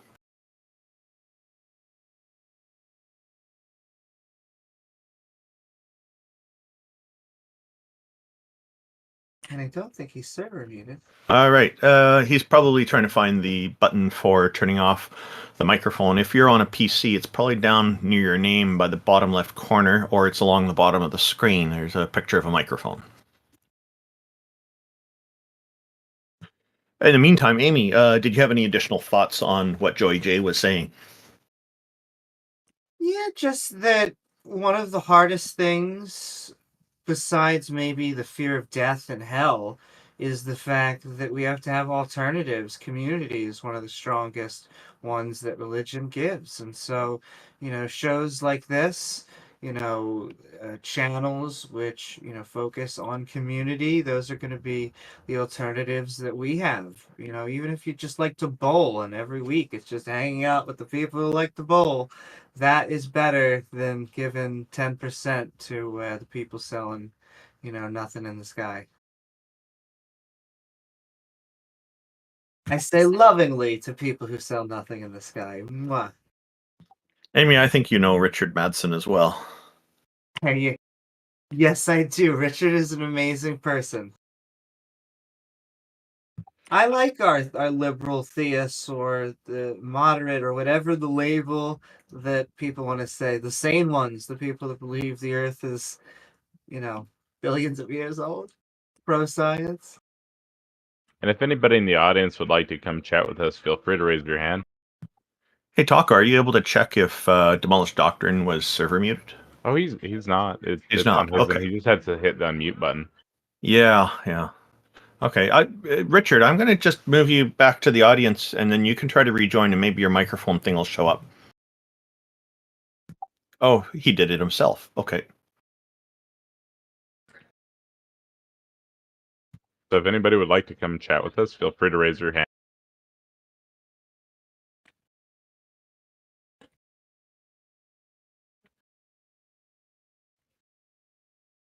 And I will keep on saying your God doesn't exist to entice people. Well, I guess Richard's having some audio problems. What we'll do, we'll go on to Azcend, and then we'll try Richard Madsen again after that. Sounds good. Azcend, welcome. Thank you for joining us. How are you today? I'm good. Wonderful to be here. I suppose my kind of questioning and curious about your guys' opinion about and I talked actually on another show about this, but I'd like to hear you guys' opinion about um I don't know if this question is appropriate for this Theist Helpline. I'm an agnostic as well, um, but I'm a Buddhist. So and I don't believe Buddha was a god. So I think he's just a dude who had a really good idea. But that's not the realm of my question. My question is about Sure. Christian nationalism and what you guys think about the rising tide of Christian nationalism in America. I don't know if that's appropriate for the show, but I don't know if you guys have any ideas about it. It's appropriate. That's fine. And I have an answer to that. This is their last hurrah. They realize that, we've been winning a lot of culture wars, the secularists, liberalists, people who like freedom and don't care about who sleeps with who. And they're starting to see that if they don't make a final grasp for it, that the culture really is going to change.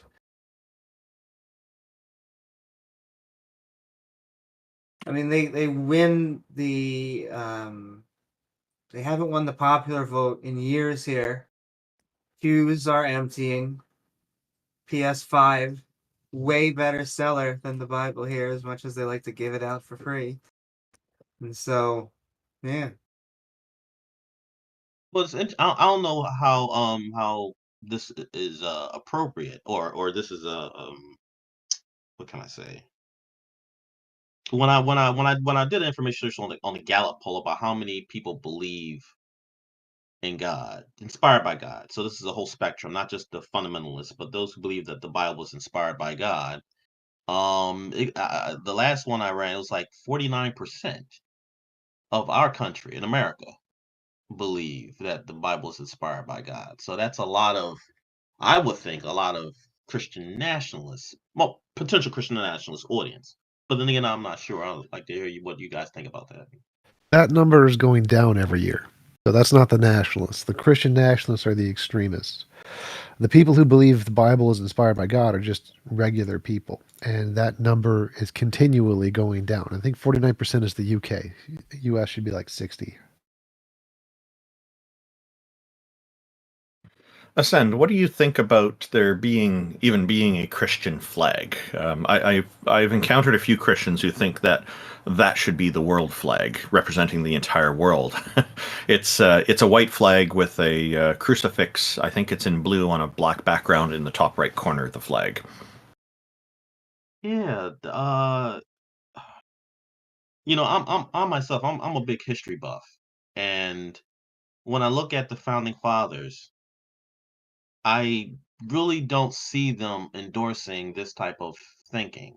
That's my one kind of entry into that answer. And then the other entry is because we are of they're trying to employ the enlightenment, kind of the age of enlightenment, age of reason of how to even create a structure that is a society. And we're the noble experiment that created that they hope that this will burgeon into a kind of society where one religion doesn't rule all religions. I just can't see the founding fathers saying one religion, the Christian religion, rules all religions. Sometimes I think that. Go ahead. We see that from Islam too. I'm sorry. Yeah. So yeah, that's a big. So then we'll become a what do you call it? A theocracy, a theocratic country, a theocratic world. And from what I've seen of theocratic operations in the world, they don't impress me. Well, They very don't? specifically, our country was founded by deists. Now, there was still, unfortunately, we found this country, that everyone was free while not counting giant majority of the country.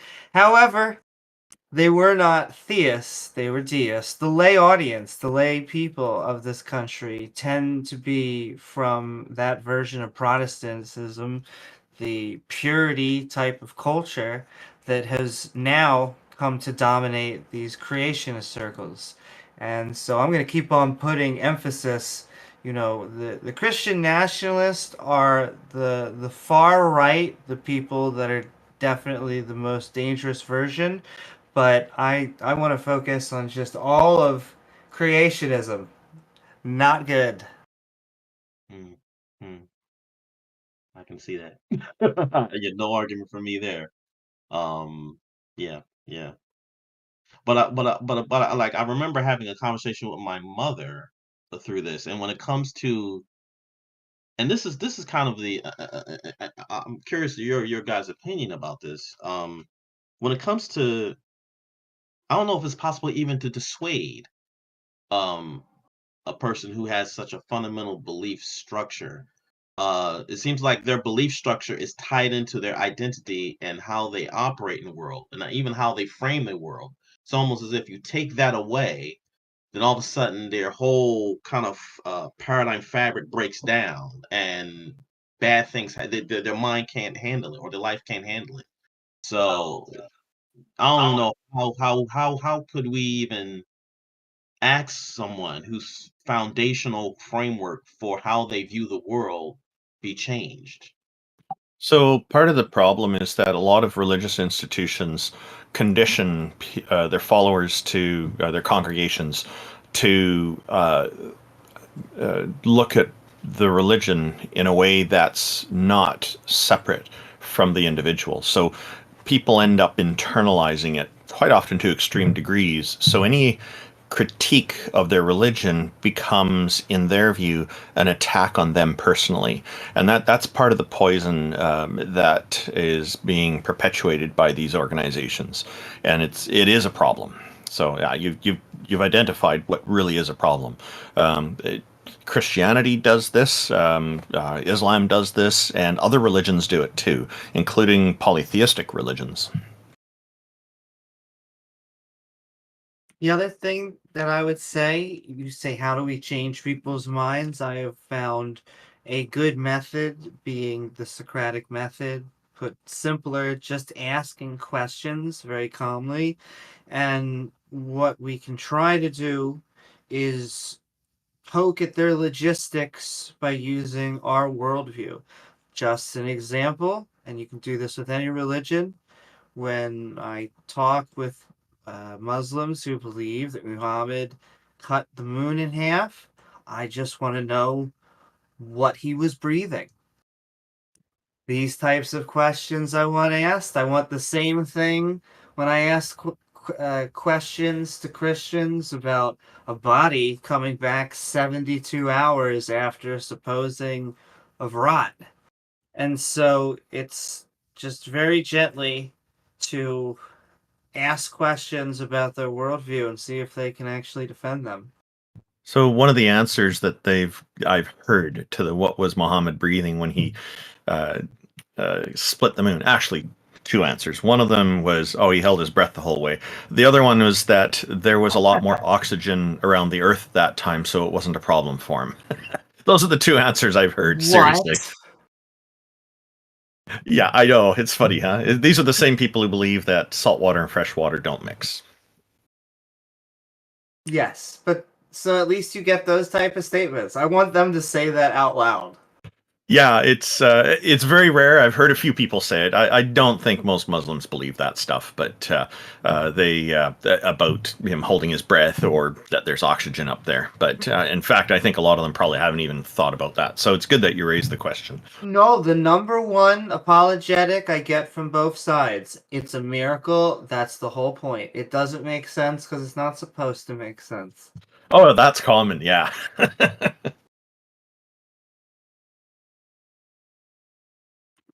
But yeah, any other point, Ascend? One more. I've heard, and please correct me if I'm wrong if you heard a similar point, but was stated differently, because I could be wrong. But I remember watching a program with and please don't do a collective groan, but you probably will. Jordan Peterson. Oh, yes. Dr. Jordan Peterson, I have quite a few issues with him. I've challenged him to a debate because, and I've challenged a number of times, but I think because he's quite famous, I think it just gets lost in with all the different people contacting him.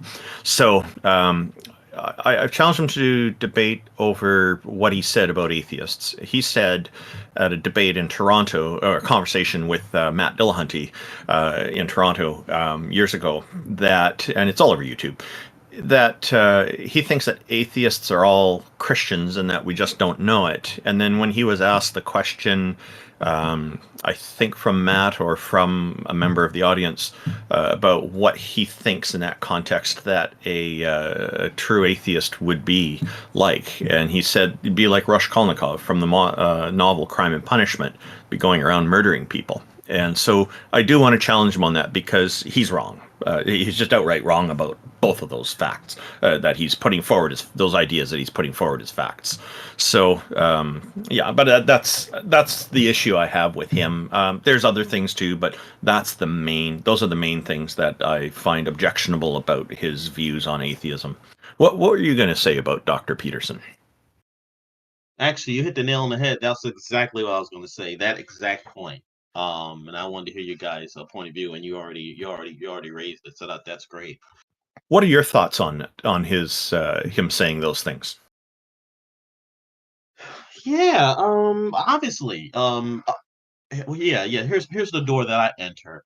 When I think about that, looking at all the various moral systems around the world, religions around the world, moral systems around the world, to say.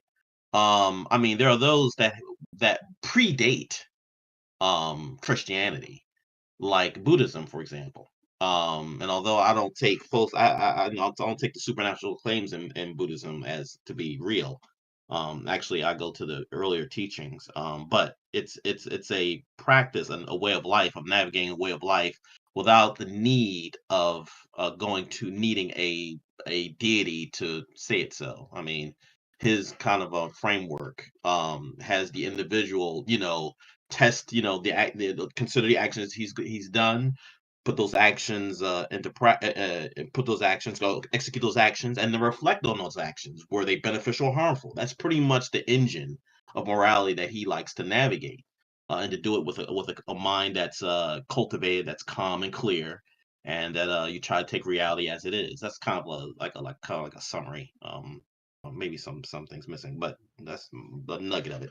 So when it comes to Confucianism, Buddhism, and various other systems that don't need a god to be a moral system, I find that his need to do that is it doesn't take those other things in consideration. So that's kind of the door I come through. Hopefully that kind of orbits what you're saying. Well, it doesn't have to orbit, but that's what I'm thinking. What I really like about these conversations is that we can find a lot of different viewpoints from people. So thank you very much for that. Thank you. And I agree, by the way. I should have added that on.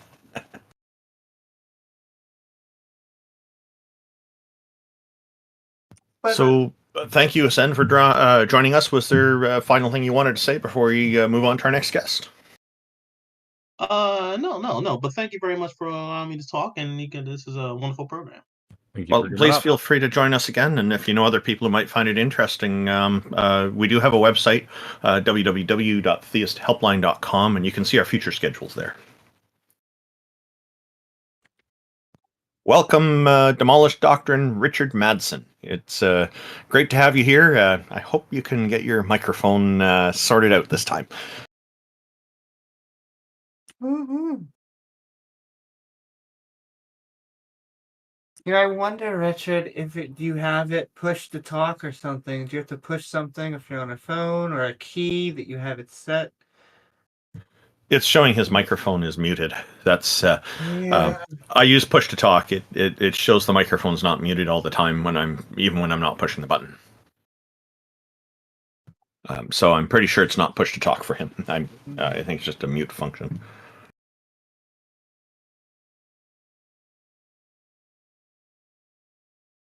Well, we'll keep on sending love to Richard, and just a shout out to everyone out there. Come on, raise your hand, because God does not exist. So I was just going to tell him, but he left. He can probably right-click on his own picture, and there will be an option to turn off the mute function there. Oh, these audio problems. I was really looking forward to talking to him. It's just like everybody who joins. Yeah, and if anybody would like to come up and chat with us, go ahead and raise your hand. We'd love to have a theist up.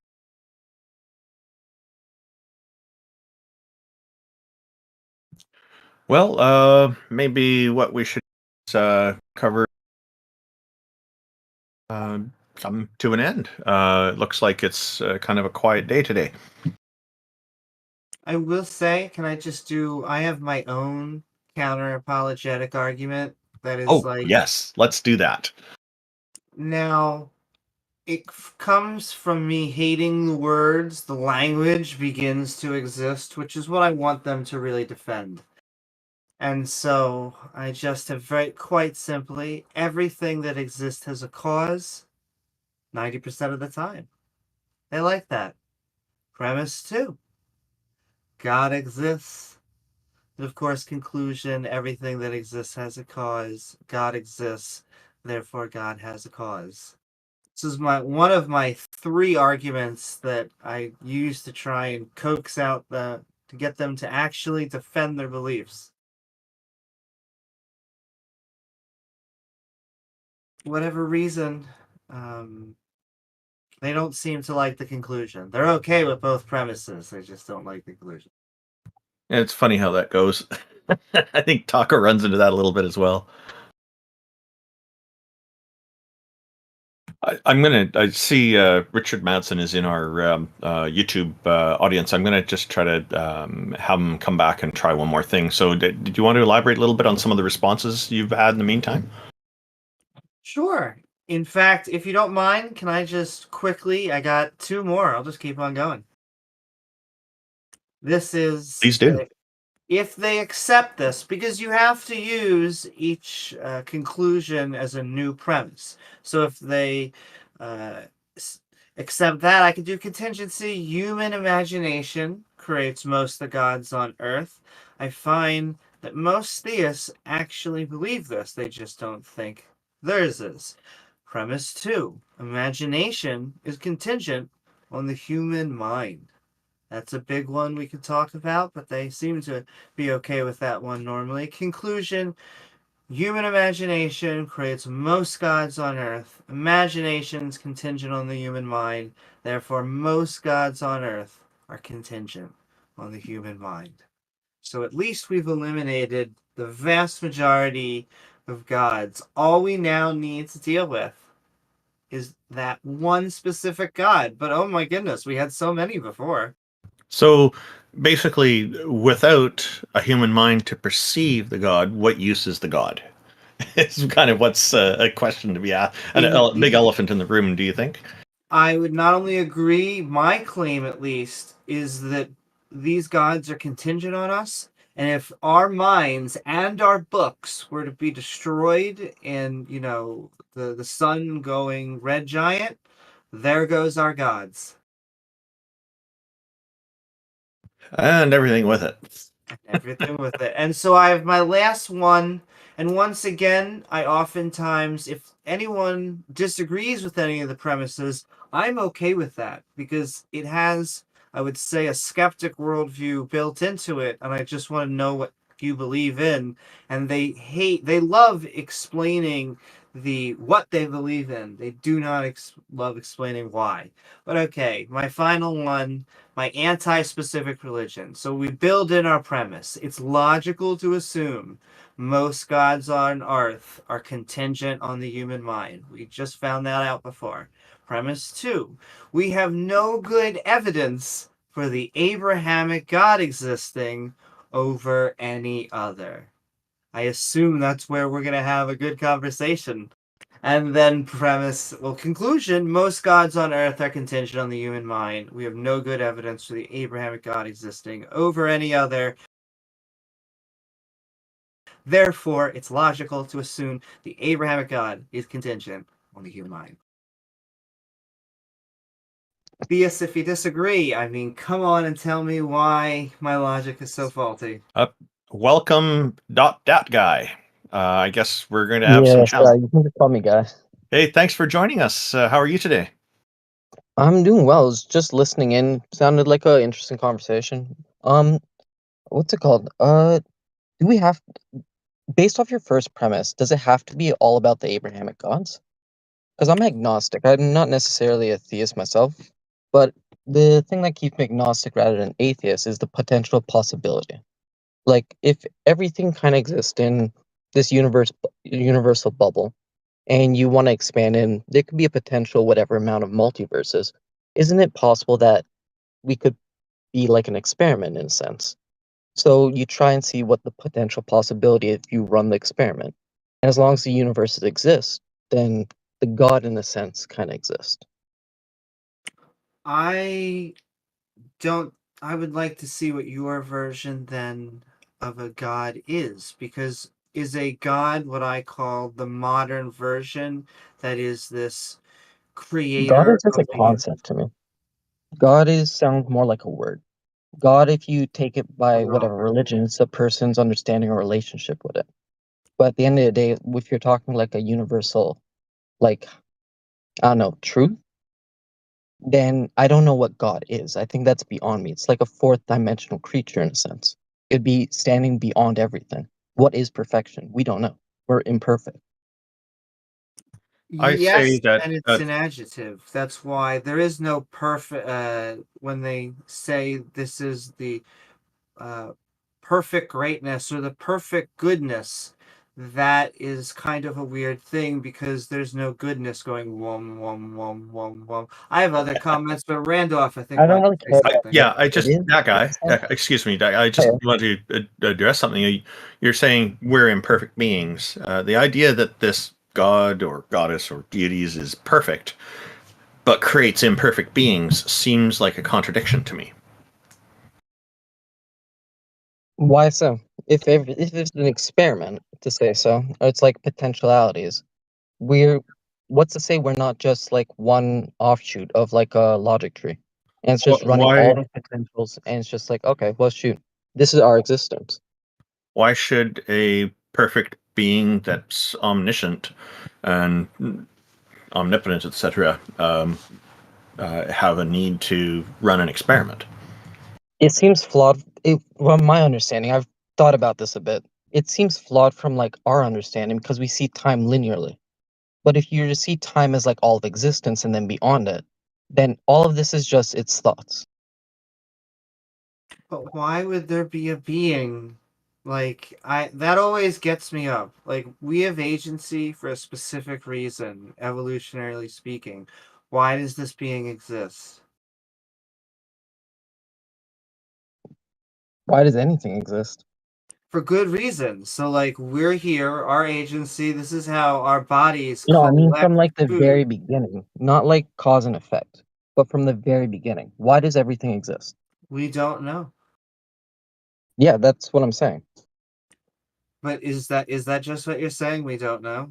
I'm not God. I'm not this being that's so far beyond, like, yeah. Sure. And I would What say is the Just conclusion? I'm sorry. that So like it's We don't The know, potential of therefore, this what? is the reason why I'm agnostic rather than atheist. And all I'm saying is, based off your first premises of like your original argument, I don't necessarily remember the entire thing. This seems to contradict, and I was wondering what your thoughts might be on this. Are you agnostic towards the existence of round squares? Round squares. What's a Married circle? It's a sum of bachelors, points, right? bachelors, round squares, p and not p at the same time. Are you agnostic on all those things? I have no clue what any of that means. I'm uneducated. I just listen into different like things from time to time.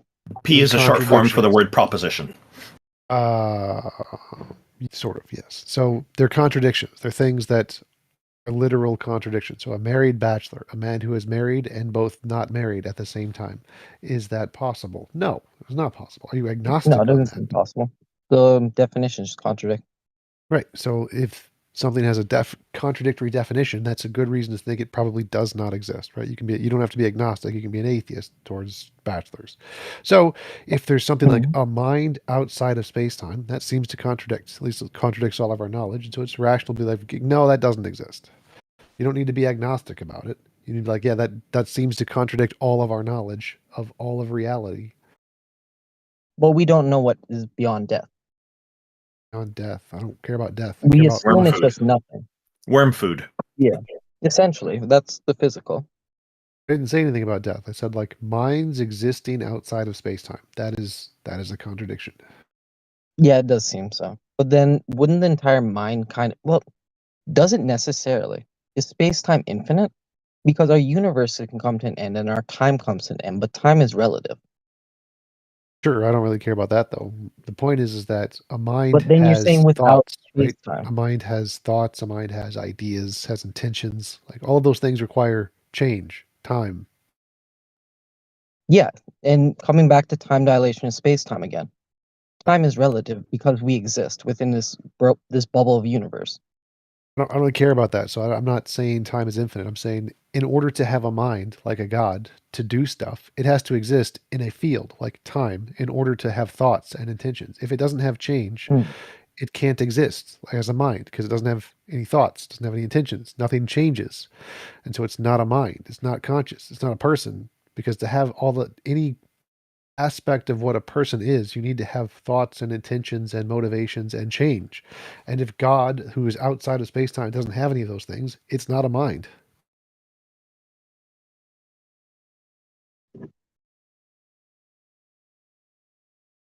So would you say that the universe is a mind then? No. But it changes. Yes. Why should anybody say? Why should anybody So assume the space is a mind? I'm sorry, I'm seeing this more abstractly rather. I'm saying because I don't necessarily agree with this. It's just the potentials of it. So sorry in order if I to one sec. I I'm just understood. trying to approach it from different thoughts, I guess. So my argument was, in order for something to be a mind, it has to have change. That does not mean that anything that has change is a mind. All roses are flowers, but not all flowers are roses. So, mind to be a mind, it has to change. What is a mind then? Can you define that then?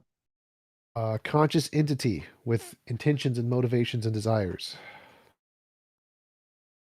I also Isn't that just a conscious entity then? That's not a mind necessarily. Because you can have I would say as someone who is like a vegetable would still have a mind. They just don't have a conscious mind. No. Like a mind is a thing that produces consciousness. So if it doesn't have any consciousness, you don't have a mind. Yeah, You have a one brain. thing produces the other.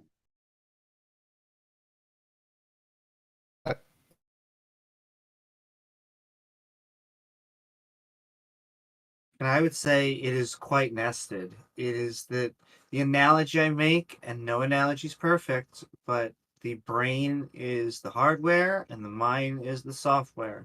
And the software runs some conscious programs and some unconscious programs.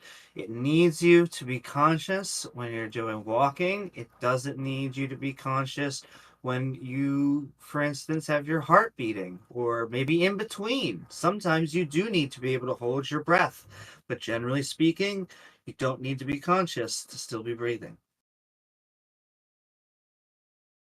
Some things are just functions, you're saying. Well, to me, it's just very nested. It is very much consciousness needs a mind, the mind needs a brain. So, to put it in a similar way, then, to say like the universe and it's like this bubble, to say like there's other bubbles that we can't reach or see, but they exist because, well, it's the sum of all of the universe, then would these be like different minds in there to say that they come to their change, their idea or expression of life as they come to live it from beginning to end? The reason, no, you were you about to say something, TJump? I have no idea what his question there was. It just I'm seems just weird saying to as call that analogy. stuff minds. It's because a mind we tend to tie, at least right now, with an agency. Were they in the right mind when they were doing this action? And so it seems very anthropomorphic. There we go.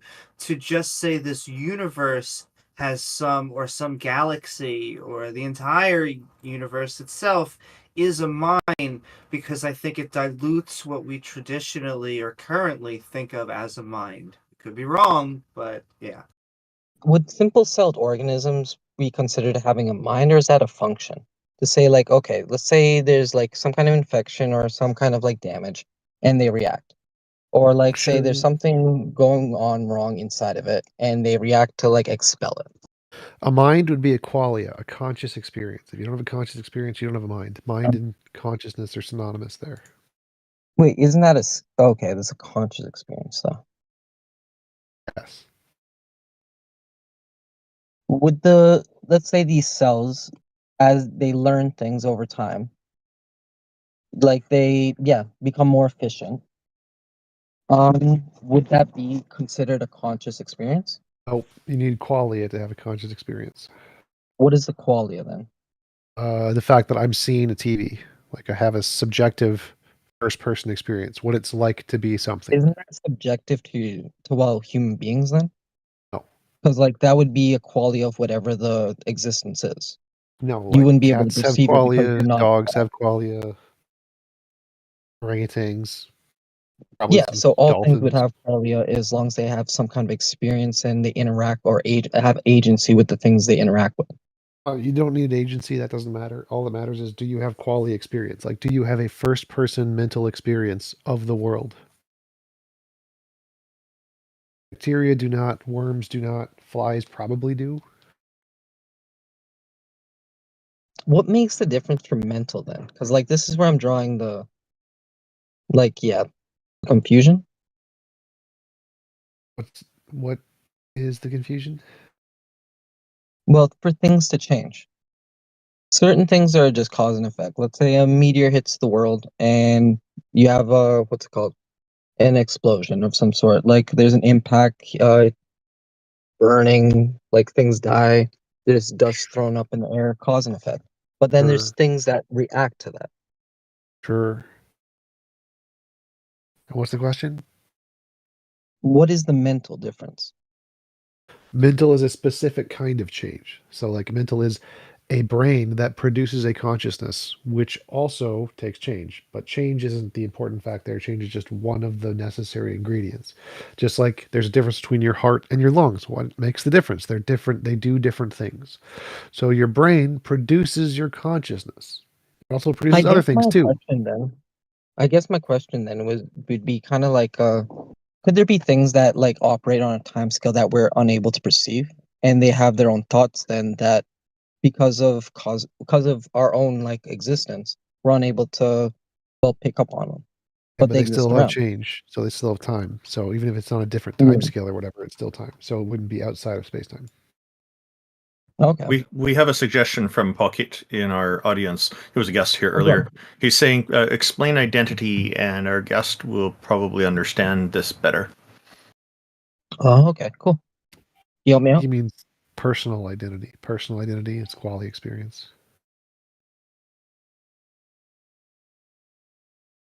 Personal identity is The identity of an individual self, an individual conscious entity, qualia. It's just another word for qualia. Pokyt is clarifying that he means the law of identity. Law of identity, a thing is itself and not itself. There also can't be, maybe somewhere out there or somewhere in the future, a sophisticated enough bacteria that has enough systems that has consciousness. But right now, we get our conscious from our system of neural networks. And so it takes a lot of different systems and a lot of different types of inputs of sensory information, like the nodes being able to, so we could feel, but then completely different sensors when we're taking in our eyes. And we seem to take all of this data in and we assemble it together, and that tends to be our conscious experience. That doesn't Thank seem you. to It's be. been a while. What's that? No, thank you. You're helping me rectify a couple errors in my understanding because it's been a while since what's it called? I heard about someone actually voiced that properly. Oh, cool. See, I'm obsessed about the subject itself. I come with a personal background. I have to say this at least once a podcast. I have epilepsy, and I always say that consciousness never gets. And I'm actually very happy because that I have it taken care of also because of science. So there's actually good medication as long as I take it. Nothing happens at all. My joke is always, if it does happen, just push me out of the way. But I use it as a fine-tune knife because I find that people aren't serious about the notion of conscious until we start to really attach it to medical grounds, Yeah. because that's when it seems to become serious to all. I always get, you don't even know that these types of questions, we're dealing with the brain at all. Maybe it's a completely different organ. And yet when we, have a neurological problem, most of us go to a neurologist. And so, yeah. Oh, shoot. That's good to hear. Well, yeah. I appreciate that. And thank you for sharing. Absolutely. Thank you for having this good conversation. That guy, we really I'll find out. really appreciate you joining us. Thank you. Yeah, shoot. I'll try listening in the future. Take care. Feel free to join us. We're here every first Sunday of every month. First Sunday every month. Cool. Richard Madsen, Demolished Doctrine. Hey, your microphone seems to be sorted out. Welcome back, sir. Peace and respect to you all. I miss you guys. I've been busy. Oh, it's so good to hear your voice, man. It's been a long time. So, for those who don't know, Amy and I both know Demolished Doctrine, Richard Madsen, for a long time, mostly on YouTube circles. So it's great to have you here, sir. What brings you here today? Well, I noticed the title was Theist Helpline, and I'm a theist, so I'm here to help. Woo-hoo. I'm supposed to do, but it's just a play on words, man. No, not at all. We're welcome to have you. We're welcome to have you here, and we call it that mostly because we're inviting theists to come on and tell us what they believe and why. Yeah, I think, first of all of us should accept help. That is counsel from others, especially those that we find we can respect, that act respectable, and you guys do, and congratulations on that. So yeah, we should accept counsel from each other. I think that's some of the best progress humans have made is in groups and teams. And I wish deeply that more Christians would take seriously a lot of the argumentation that I've heard you, Amy, make on your show with James and Randolph as well. Taco, I don't know so much, and TJump, I don't know so much, but you guys. Well, those Taco and TJump are important people to get to know too. They make a lot of contributions to communities overall. So, and they're both working in very different directions too. But there's a lot of overlap. So I highly recommend them. Yeah, taking counsel from people is important. We do need to be kind of careful, though. A lot of people will see counselors as authoritative on giving advice. but not all counselors are created equal. So it's important for people, I think, to still question what they're being advised and to kind of verify things on their own as well. I think that if you doubt everything and you test everything that you come into contact with, first of all, almost everything's worth testing, just to see if it's true or not. Because our biases would lead us to believe that something wouldn't work, and that's not necessarily true. It could work. It's just our biases keeping us from testing it. So even the things that seem semi counterintuitive, I would say, to give those a testing against reality and see if they work in actuality. Yeah, something like that. So to say, and what I was saying, there's 2 points that need to be considered as well. One of them is not everybody knows how to test things really well. So that's an area to look into. Scientific method is a good place to start. Philosophy can also provide a lot of insight into looking into things. The other point is that some people will take it too far and apply skepticism to a point where and jump down a deep rabbit hole to the point where their life isn't even functional anymore. We see conspiracy theorists do this kind of thing quite a lot. And what I'll often say about that is many conspiracy theorists do have excellent critical thinking skills and are really good at applying skepticism. The problem that they run into is that very often they take it too far. They don't have the wisdom to know when to stop. So, for example, I'm to tell you that there's a cat in my backyard. A conspiracy theorist who takes this stuff too far would probably want proof of this and want to know that the proof is valid, and on it goes and gets laborious. That cat in your backyard is an FBI robot cat that's been sent to spy on you, and it has a camera built into its collar so that it can see everything that's going on outside of your home. Obviously. But most people will just believe me because this is a common occurrence. Many people have backyards, and it's not unusual for cats to show up in people's backyards from time to time. So it's just how it is. People tell me, so what I do is I kind of gauge the claim that's being made too. Is it a pretty common thing? Then I'm going to give a weight to it that WEIGHT, that it is that is in favor of it being probably true. But if they tell me something that's kind of extraordinary, then I'm likely going to have a much lower weight of confidence on it, and I'm going to want to know more before I'm going to be willing to believe it. Does that how does that ring with you, Richard? Oh, I think that's good, solid thinking. And when it crosses that line, I like to use a different word instead of skepticism, cynicism, because I think that's a good. What's that? Cynicism has a negative connotation, though, doesn't it? Well, doesn't being overly critical and accepting nothing from outside of your already presently accepted frame, isn't that a fairly decent description of cynicism? Oh, you're talking about the conspiracy theorists being cynical. Yes. Oh, okay. In that case, yeah, that probably does fit pretty well, assuming that their intentions are negative. I don't know if that's always the case, although Taco's example is very interesting. It's not always the case, but you gave the example of a person who is self-defeating in life and cannot accomplish certain things that normally people would because of that extreme skepticism. Sure, but That's I don't think negative. I don't think that they have I wouldn't say they necessarily have a cynical point of view. I think they're just taking it too far. To be cynical, I think, includes some kind of negative intention. Negative intention. Yeah. Okay. If it has to have negative intention, then it's not cynicism. I'll Not necessarily. Yeah. It can look that way No. to people who are frustrated with it, and yeah. Okay. No. Okay. So, what's Now- the definition of God? I think is the real question here.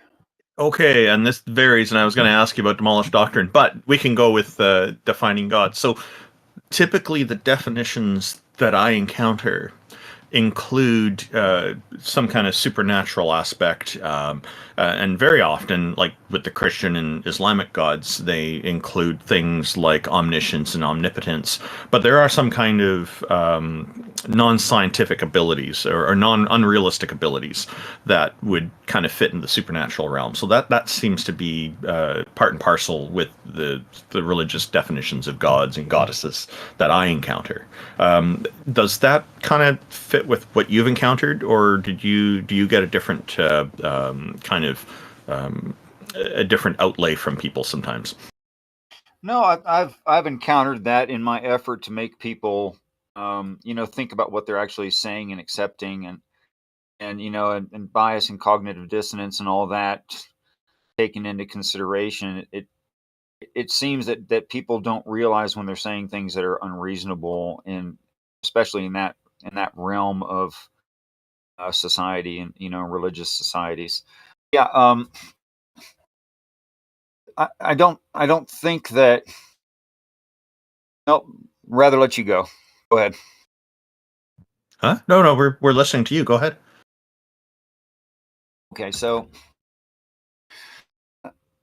I don't think that, for reasons of argumentation that I've heard, these things can be self-defeating.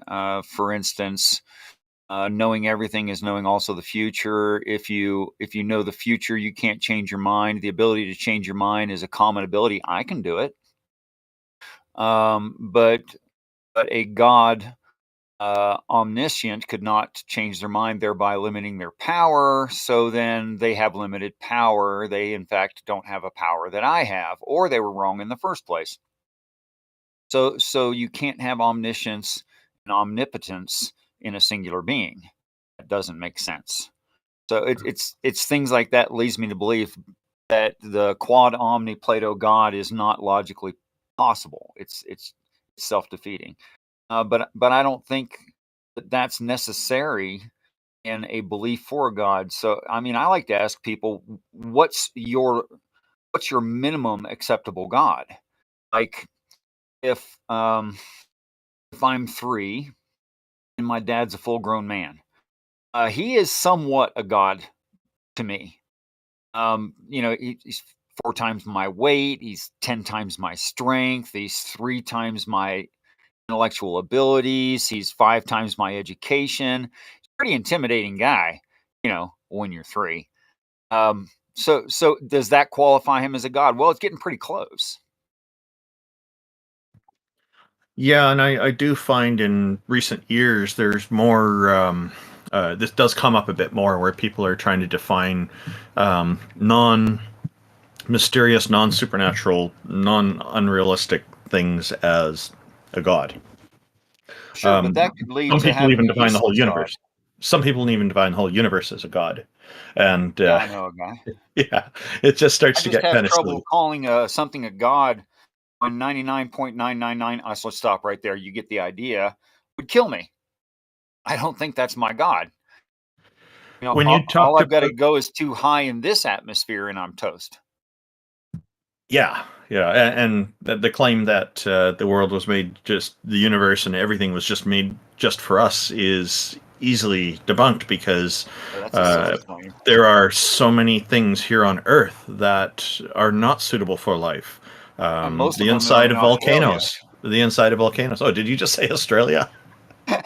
Like most of Australia, just kill you. Yeah. Oh yeah, most of Australia. Yeah, that's true. They've got giant flies, and that'll take a bite out of you and stuff like that. I've heard. You did mention earlier about the paradox of omniscience and omnipotence, and I wholeheartedly agree. I've been talking about this as well, and the concept I usually put forward so that people understand what the paradox is more easily is that if in my neighborhood this god knows that tomorrow is going to be a sunny day, and then tomorrow rolls along, and they decide at the beginning of the day to change the weather for the day using their all-powerful abilities to rain or snow. They've then invalidated their omniscience from the day before. So this is echoing what you just said earlier, I think. The more you know.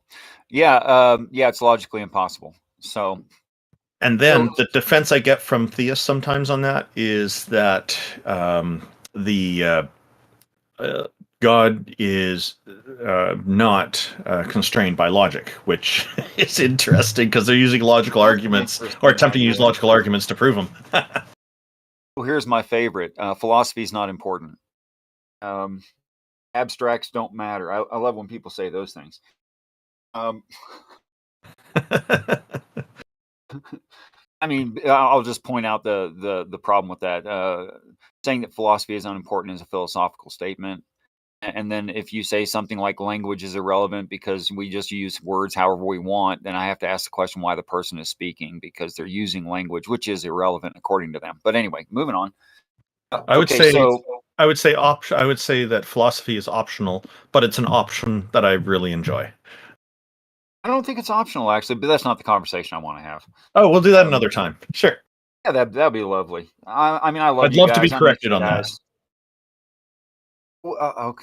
Okay. Well, some other day. Okay. So, all right. So what's the minimalistic God for you personally, Randolph? What is the minimum thing you would accept as a God? And I'm like, seriously, have you ever thought about that?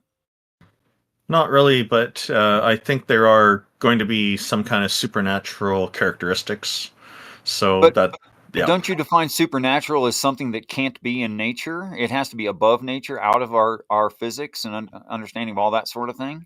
In which case, it doesn't exist. And if it doesn't exist, then it can't exist. Yeah, supernatural or exist does exist, right? Or having some kind of unrealistic capability. So that's kind of, from what I've heard from the vast majority of theists I've discussed these topics with, there's always some kind of unrealistic ability or some kind of supernatural characteristic that's part of it all. It's miraculous. That's right out. That's right off the table. That's not even on the table because that's not possible, right? Of course, and that's the problem. But they insist that it is, and this is what I run into all the time. So, well, I'm so sorry. I'd like to apologize to everyone for all the religious folks who ever said silly things. You have my personal apology. I don't know what that carries. I'm not expecting an apology. It's okay, but I appreciate the sentiments. I mean, I drag some of that luggage around with me, and thereby, it's nice if somebody who says they're a Christian says, "I'm sorry, Randolph, for all the silly things Christians have said." Okay, so I'm sure maybe the rest of our panel has some ideas on in response to your question as well, because my perspective is mine and not necessarily representative of everybody else here. Randolph, you haven't given it yet. You've only said what isn't possible. Okay, but you asked me what I would accept as what a god is, and I told you that seems to be the definition that comes up. Otherwise, I really don't know how to define it beyond those characteristics. There's all kinds of other things can be added to it, but those do seem to be fundamental parts of it. And I'm an atheist. I'm an atheist, as you know. Yeah. Oh, yes, I'm well aware. What if it just had such an advanced understanding of physics that you saw it accomplishing things that you were certain were impossible?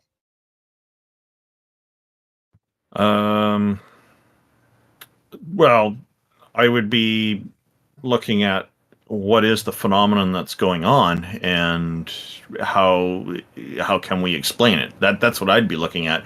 I don't have an inclination to jump to it being some kind of all-powerful being doing it. Fair enough. So what if it had extremely advanced understanding of what physics are, not changing physics, just taking advantage of them, and we were unable to explain what we were seeing? You know the old saying, significant enough. How's that saying go? Significant enough advancement in technology could be mistaken for magic, something like that. You're getting into an Arthur C. Clarke perspective here, I believe. So there are many people in the world that know a lot about physics. I am nowhere close to understanding physics like that. I would say TJump understands physics a lot better than I do, because I know he's studied it. And then there are professional physicists who are way up there In the past, there's Carl Sagan, and he explained ideas. He demonstrated with Flatland how to look at different dimensions. Sure. That was educational. Now there are others who are doing magical acts, creating illusions, and showing things using, I don't know, obviously things that are real to make things that look like they're not real. So I end up Distraction, blocking, and lots of stuff like that. yeah, and I end up with a question: how does that work? How did that happen? I'm entertained, of course, or I'm curious, but I'm not uncomfortable with not knowing the answer. If your questions are kind of around the expectation that I'm not comfortable with not knowing everything, that's not me. I'm perfectly okay with the "I don't know" mantra. I like that. That's honesty. And it's also I'm just why if a force comes along or aliens were to come down, even though they had technology that we didn't understand, if they were to call them gods, we'd probably be safe in saying, you still look like you're made of stuff from the universe. sure. What would be wrong with that, though? Oh, not that there's nothing wrong with that. It's just, the famous quote is, why does God need a starship? We And could delve into an ethical consideration rabbit hole here. Would it be ethical for advanced space aliens to come here and show off their technology? Star Trek has their prime directives that talk about non-interference that partly address this, but I think this is a different area for another day, probably. Well, it's the only thing I'm really about, actually. Oh, okay. Um, The ethics of it all. Sure. Okay. yeah, I mean, what makes something important is its applicable usefulness, its benefits, and that's very species specific. So when I'm saying this, I'm only concerned with Homo sapiens sapien. I'm not worried about anything else. That there must be and I think we're scientifically and in politics and socially trying to work toward the best possible um, most well-being for our kind overall. Best possible world, maybe. Yeah, something like that. Yeah.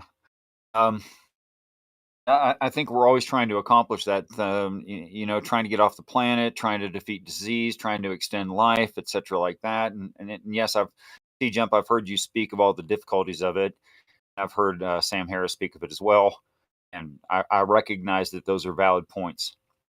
Most of them, but there certainly could be a premium society and a premium situation, so that there is overall, not necessarily individually, but an overall best possible case scenario of well-being for human beings, unless you think not.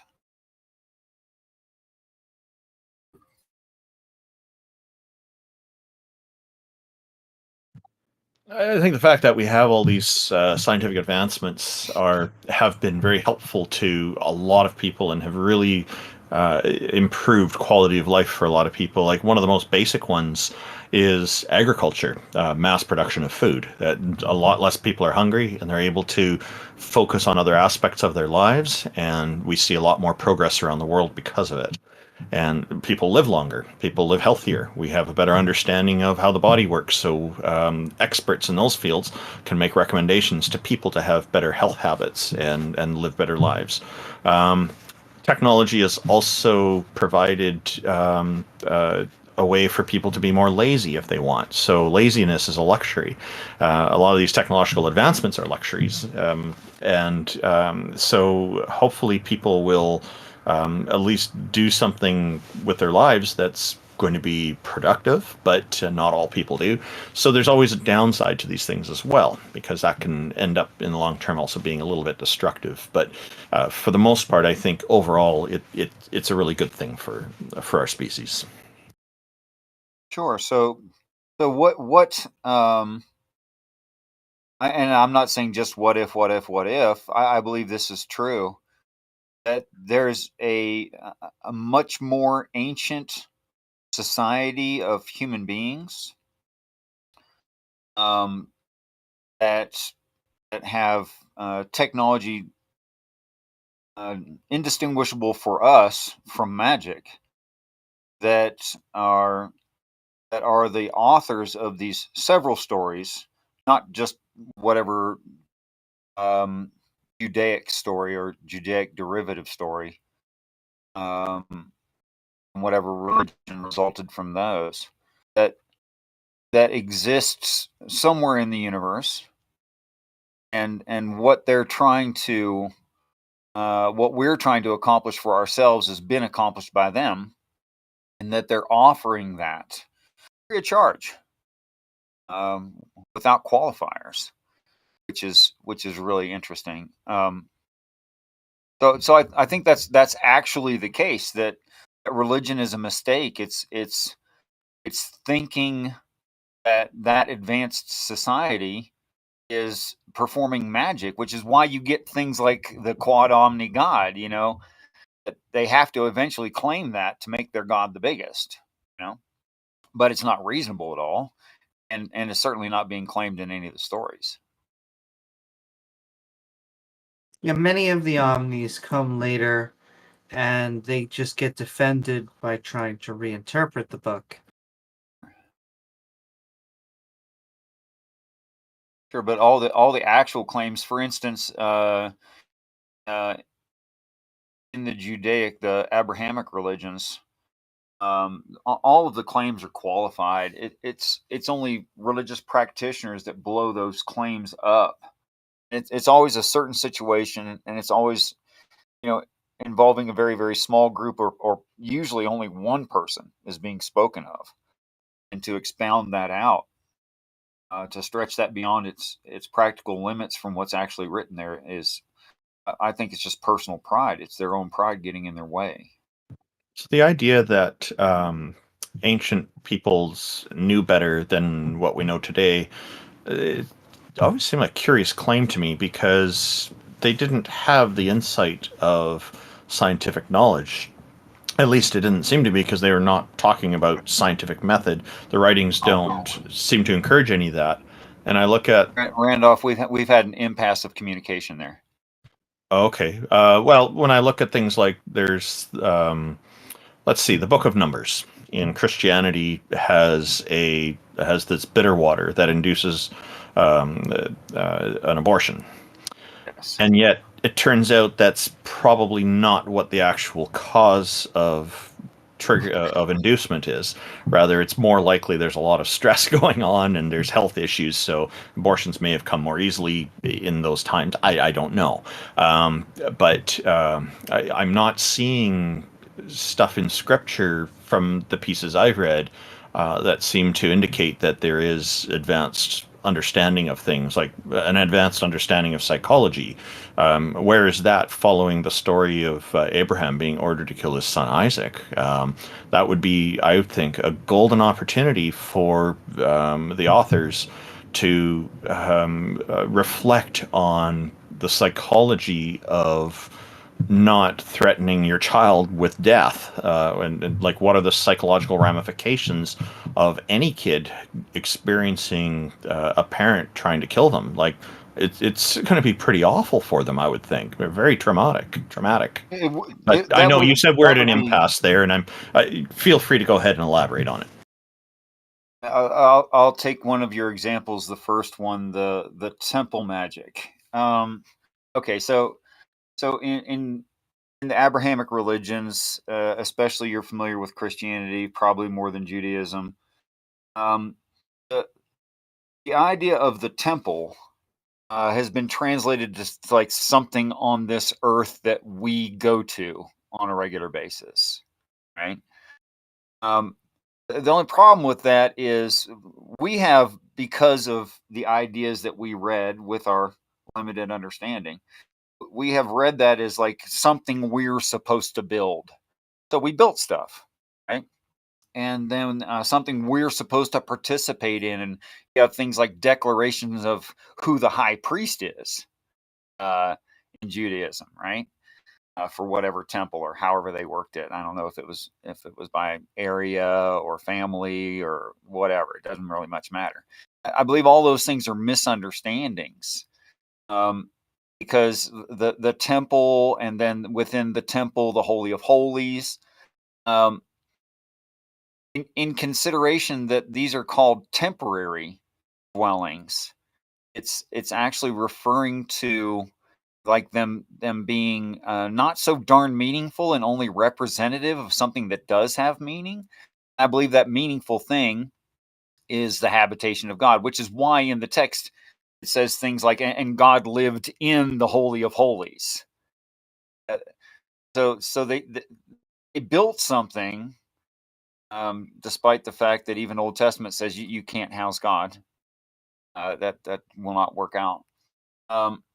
They built something, and then they think God lived in the thing that they built. Yeah, but that's the kind of misunderstanding that I'm talking about. If it were referring not to something of this earth, not built with human hands whatsoever, something we had never seen before, and the implications of that means the high priest is not a person on the planet at all. It can't be. And the idea of taking dirt from the floor of the temple or the tabernacle or any other such place is talking about what is mundane and lowly in that higher place that we haven't seen. It's not talking about dirt causing an abortion because it's dissolved in water. Oh, with the God magic that she knew she was guilty, you know. Yeah, it sounds to me like part of the problem, because you're emphasizing misunderstandings, that part of the problem is with the instruction manual. No, it's with the tradition of reading of the instruction manual. The instruction manual itself is fine. I'll give you a real quick, for instance. Today in the United States, if we don't like the things some person says or the way that they say it or something like that, we might call them an ass, right? But that comes from an older expression. That older expression is they bray like an ass. And the expression that Like a is donkey. derived from, what's that? Yeah, like a donkey. Yeah, well, you might say donkey, but originally it's always been ass. Oh, yeah, I understand. Now, we've recently made that, anal orifice, but that's not what was meant by ass. It meant the animal. Okay, and then before that, the expression was they had the jawbone of an ass. That was the expression in the Hebrew culture, something about 3,000 years ago or so. So if you said someone had the jawbone of an ass, you don't mean they're carrying a bone around. That's not what it means. But Christians read Samson and think he carried, a part of a dead animal with him. He bashed in 10,000 heads with the bone of an animal. That's completely out of cultural reference. It has nothing to do with what the expression meant whatsoever. And that's a simple one to follow. That one's pretty obvious. But still, you talk to a Christian, they're going to say, yeah, this guy made out of flesh, and apparently nobody thought to pick up a spear or a bow and arrow and end this guy. Yeah, he went around bashed out 10,000 brains. That's what he did with a bone. This is goofy, and it's not what it means. It means he was thought a fool. It doesn't sound futuristic either. It means he was thought a fool, and they understood later that he was right. And then they changed their mind. There does seem to be a wide array of different interpretations on different things. I do find that the way that you're understanding it over the years, I've heard you talk about it, is kind of, I consider it kind of unique. You're in a category of your own, very, very different from a lot of the others, because a lot of the others have a lot of similarities, and you just cut right at it, very different perspectives. Now, I think I may have asked you this before, and I'm sorry I've forgotten the answer you gave because it's been so long. Is there a particular translation of the Bible that you prefer, or are you basically going back further than like pre-translation times? I think actually all the stories are one, and by that I mean Buddhism is Christianity is the story of Ragnarok is end times, etc., etc., and there's just no end to that. That all of these ancient stories, with taking into consideration their societies, their idioms, their value systems, it's all just one story. They're not in conflict with each other, and they're extremely repetitive. And there's only like 20 themes. Yeah, you're looking at the bigger picture, and there are people, which is fine, and then I think that's a good thing to do. There are quite a few people who talk about how religions are plagiarized from each other, and they can show the timeline of it. Yeah, sure. I mean, I like to think of it more as an homage than plagiarism.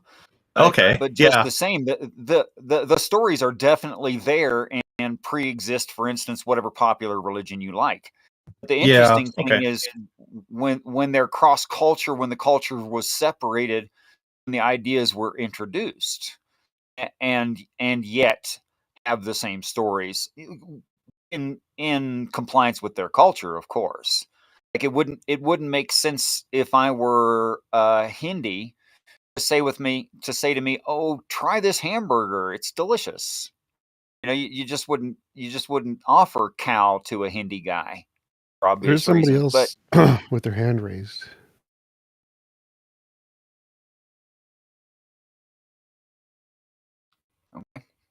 Okay. Yeah, Richard, we've so covered the same quite a thing in lot. different cultures mean different things. Yes, I'll I've just worn sorry, my no, welcome. it's okay. I'll just say like one thing, like to support what you're saying. I've noticed that there are, and a lot of people have noticed that there are certain ideas. There's the silver rule and the golden rule, and then I've added my golden preference, which is an improvement on that as well, which is strive to real quick. Strive to treat others in accordance with their preferences. But there are different ideas out there on that, and people will often say they essentially mean the same things, but there are subtle nuances. So I think this would be a good thing for another discussion for another day, because I think we've gone quite deep into quite a bit of this, and we do, as TJump just pointed out, we do have somebody else in the audience. I'd like to respect that other person as well, and I've soaked up a lot of your time. Richard, but no, know it's that okay. I love you guys, and I appreciate Richard, you. I just wanted to say, did you want to give a quick summary of what you were covering, just to make sure there's nothing missing for another 30 seconds or something before ending? Sure, love to. And just one small blanket statement that I think is true in reality. Human beings, if you're unhappy in your life or some part of your life, and there's something that's true in reality, and that rules over you, and you have no choice about it, that you haven't accepted. So if you're unhappy, it's because you're maladjusted. And as soon as you accept that truth that's trying to be presented to you, you're going to be happier. And I recommend being happier. But peace to you all. Richard, and I would like to address that with you at some point in the future. Let's bring it up in the future. Thank you very much. Peace, guys. Later. Peace to you too. It was good having you on, Richard. That was such a toxic exit. Really? Yeah. TJump I think he wants to talk with Mathematician. Mathematician, welcome. How are you? I'm good. Thanks for having me on. Good talking to you. We've spoken before, and I think you've spoken with some of us as well. The others. Yeah. Yeah. So what's on your mind today, sir? I just want to say I'm a Canadian too. Well, I'm technically Canadian because my dad's born in Canada, but I love the way you say a boot. But anyways, that's great. anyways, last time we were discussing TJump, I asked you the question, what was one of the most intriguing and mysterious, confusing things about the universe that make you scratch your head the most? And I think, and I don't remember exactly what my question was. It was something along that lines. And I think your response was the random number function in Schrodinger's wave equation. Does that sound correct? Maybe. Okay.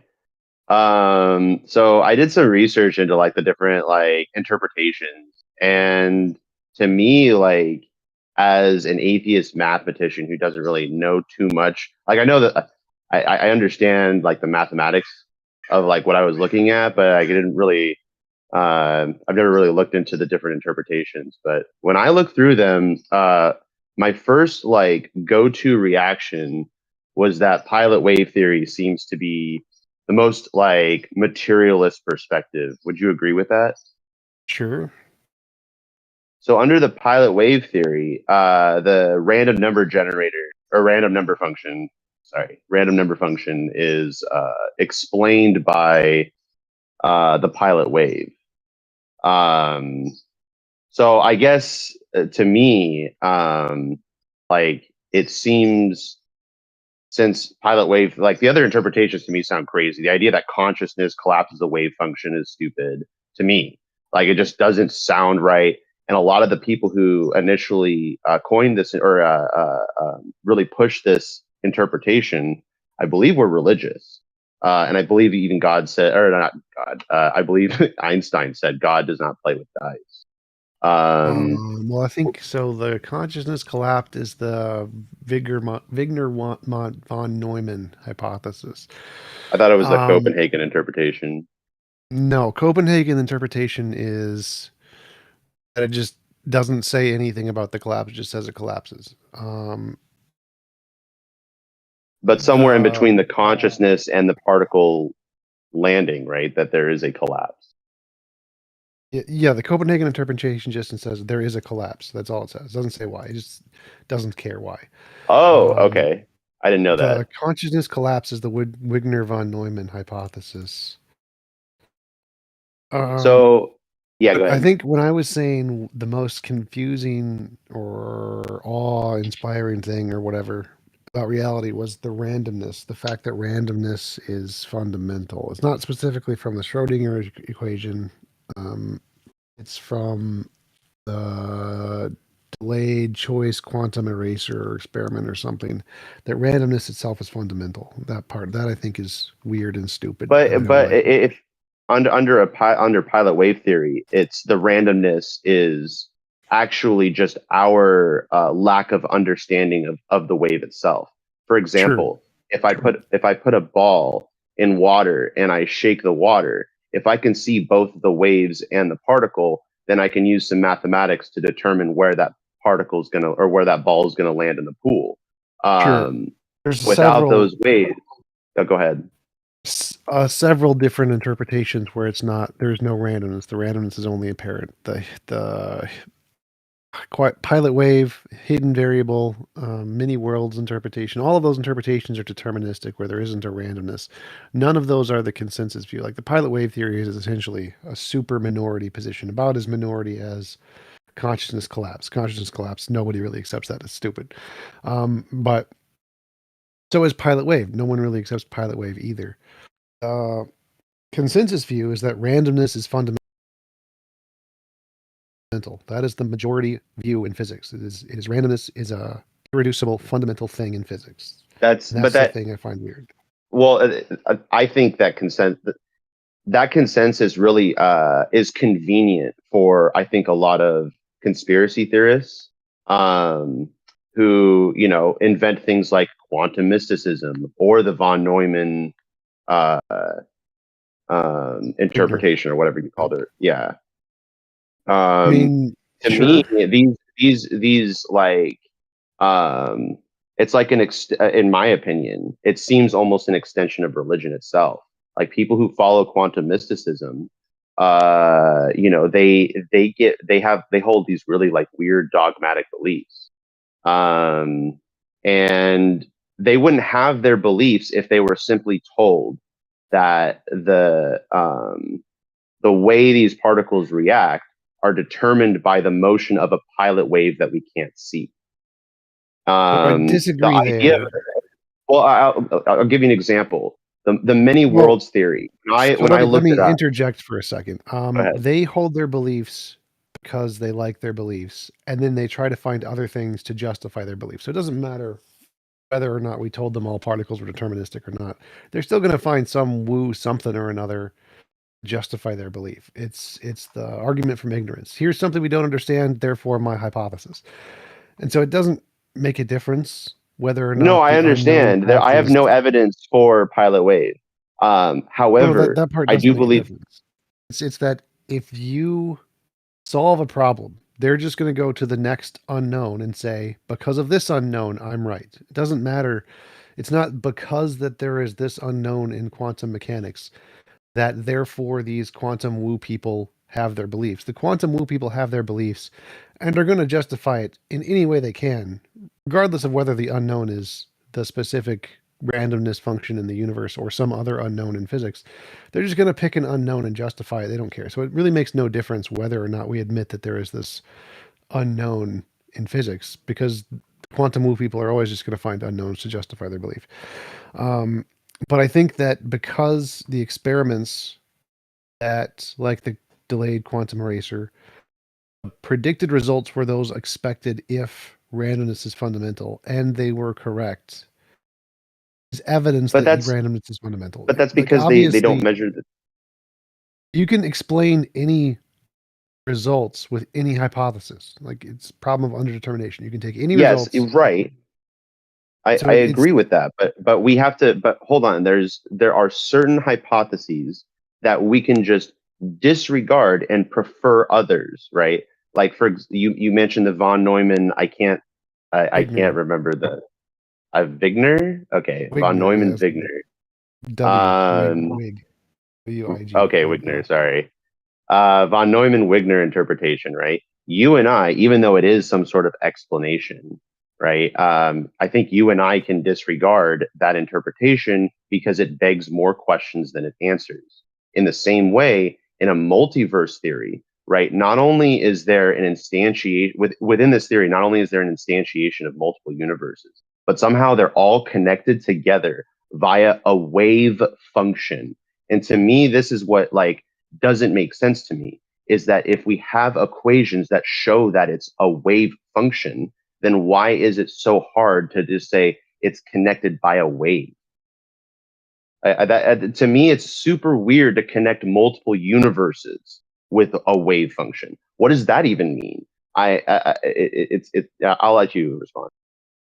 So the wave function, the pilot wave theory model, has lots of problems of its own. And problems they look different from our conceptual perspective, from the mathematic perspective. Like the many worlds interpretation, its advantage is that it's mathematically very simple. It's two things. It's the like the many world, like the multiverse hypothesis. It's just using the energy density of space-time and virtual particles, and Guth's early universe inflation just uses the math from those things. You combine it, poof, you get the multiverse and the many worlds interpretation. And that's very simple. Whereas the pilot wave theory is very, very complicated. Mathematically, it's not as simple, even though conceptually it's much more simple, much more using stuff we already know about. Mathematically, it's not. And so if you're trying to establish which hypotheses we should omit from some kind of Occam's razor simplicity perspective, I think that's bad. I don't think we should do that. The multiverse people are going to say ours is mathematically simpler, and the pilot wave theory people are going to say ours is ontologically simpler. And I'm going to say, I don't care. Give me testable predictions. And the one that got testable predictions right, the one that got testable predictions right was the randomness is fundamental. And so I'm going to go with them. I don't care how ontologically complex or how mathematically complex. I don't think any of those things matter. It was able to predict the future before we knew it, and all of the other ones just kind of explained it after the fact. That's fine to say that we don't know what causes the random function and the wave function. But to me, I think it's naive to say that because we don't know, we might as well just say it's fundamental.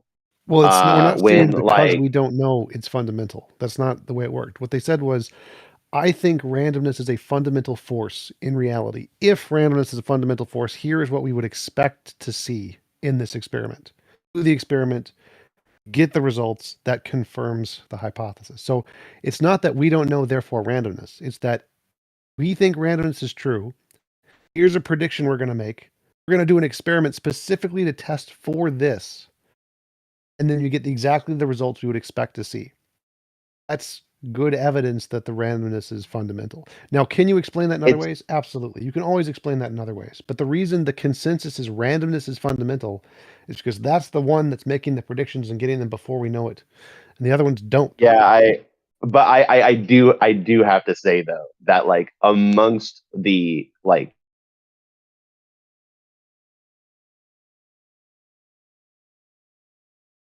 Cut out. He said amongst the, and then stops.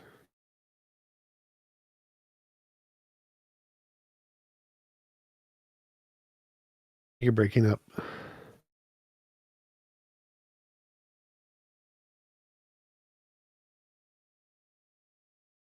Can anybody else hear him?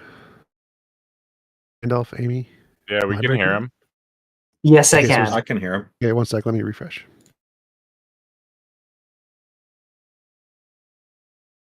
What were you saying?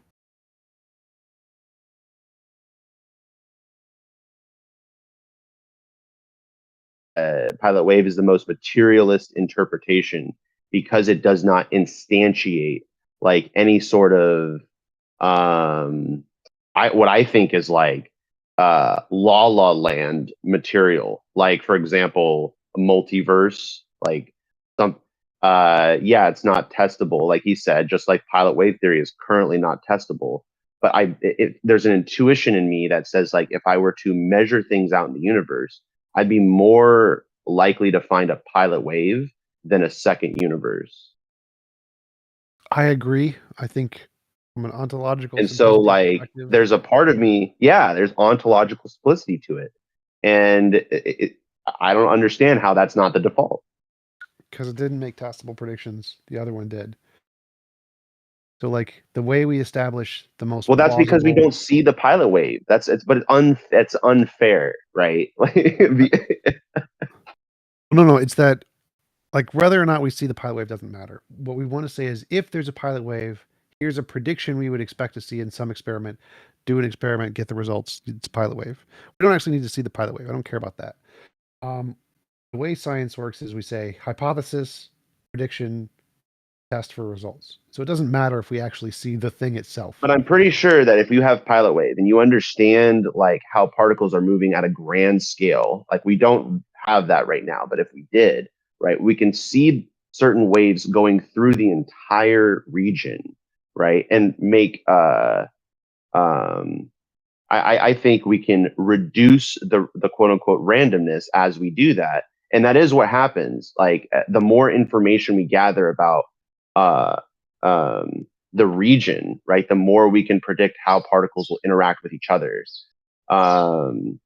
And like that to me makes sense in pilot wave because with normal waves, right, the more information we have about the wave in its locality, in a certain locality, the more information we know what's going on inside because of like calculus, multivariable calculus or whatever.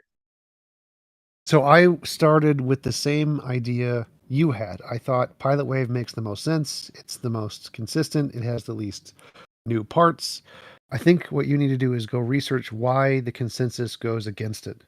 And in that process, I think you will probably have to reevaluate your epistemology. All right. Well, I got to go. I appreciate it. I will look into that. Thank you. Thanks for joining us, Mathematician. Okay, objects are real?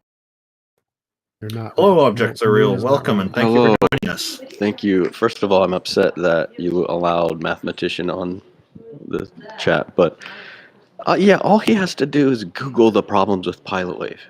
I mean, right now it's pilot wave and mini worlds. Those things are, there's a lot of people getting behind mini worlds, and I think that's crazy. Bernardo Kastrup calls it a grotesque theory, idea. I do agree with TJump that, and this is also in line with what the great George Ellis, who with Stephen Hawking published in the 70s on black holes, said that uncertainty is just an ontological fact. It's just, there's no new technology that's going to make a quantum system certain. There's no new physics. There's nothing like that that's going to make that thing certain. It's just an ontological fact. That's what its category, and that's just how it's going to be. To try to reify that thing, to make it real, and that you have a particle in all locations at the same time, and it has a known location. That's just physical realism. And right now, it doesn't look like that's the case. But I think we should keep our minds open, but not so open that our brains fall out. Do you have some kind of a deity that ties into all this? Well, I mean, I think that Aristotelian or Aristotelian metaphysics, the idea of potency and act, I think, are appropriate for quantum mechanics. Measurement of a system is the act, and the quantum system is potency. That's what I think is a better view than trying to make it physically real. Oh, okay. Well, Yeah. if your name Do you have objects any- is real, I guess, is it safe to say you don't think there's any gods out there? Of course, I mean, God. I mean, if there's anything real, it comes from being, right? And so, I certainly believe in God, but I believe objects are real if they're embodied, if they have qualities, if they're corporeal. Why must it come from a being? Everything. Well, I mean, I just in don't- philosophy, go being ahead. is synonymous with object. So it's Sure, not sure. being doesn't mean consciousness in philosophy. It's just being is just a thing that exists. Yeah, that's right. Yeah, exactly. And yeah, I'm not an idealist or anything, but okay. Anyway, but thank you guys. I appreciate it. Okay.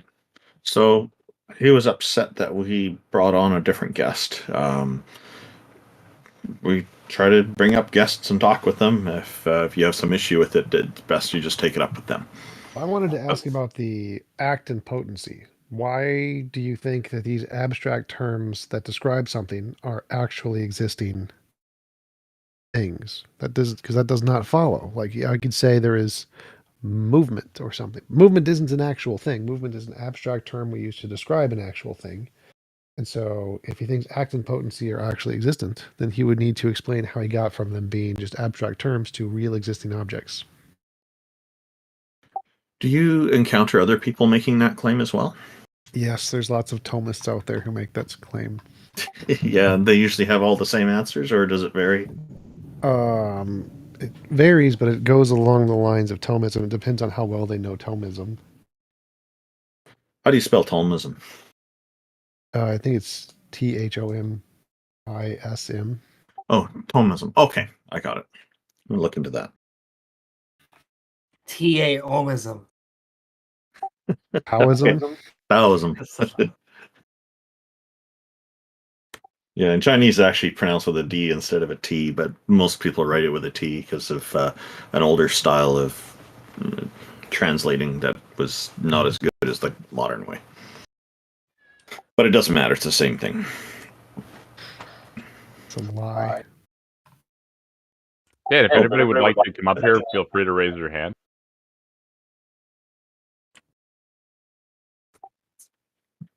Yeah, I guess we're coming to an early end here, which is probably okay. Did each of you have some final thoughts on the show today? Yes, very specifically, I knew God didn't exist. Definitely didn't show up today. Indeed. All right. TJump, any final thoughts? Although you just covered some stuff. Potato. I was wondering if that would come through. It's good to see Jefferson Spatchcock here today.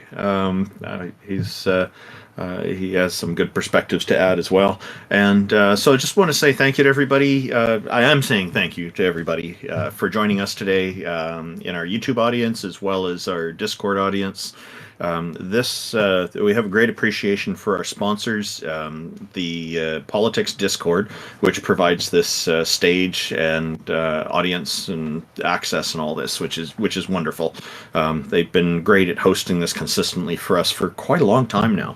So if you need to get to them to subscribe, you want to join it, and you're listening to this in a later recording, the website address for that is www.discord.gg/politics. And then there's also the Canadian Atheists, that www.canadianatheists.ca that takes care of the website and some other technical aspects. So anyway, we've had a little bit shorter than usual show today. today, which is okay because usually we go on a lot longer. So I guess it's going to balance out somehow. Maybe entropy laws of entropy are coming in and equilibrium and all that. I don't know, but in the end, it's fine. If you want to find out more about our show, we are doing this on the first Sunday of every month. And you can see our whole schedule at www.theisthelpline.com. And also remember, TJump is running a Church of the Best Possible Worlds.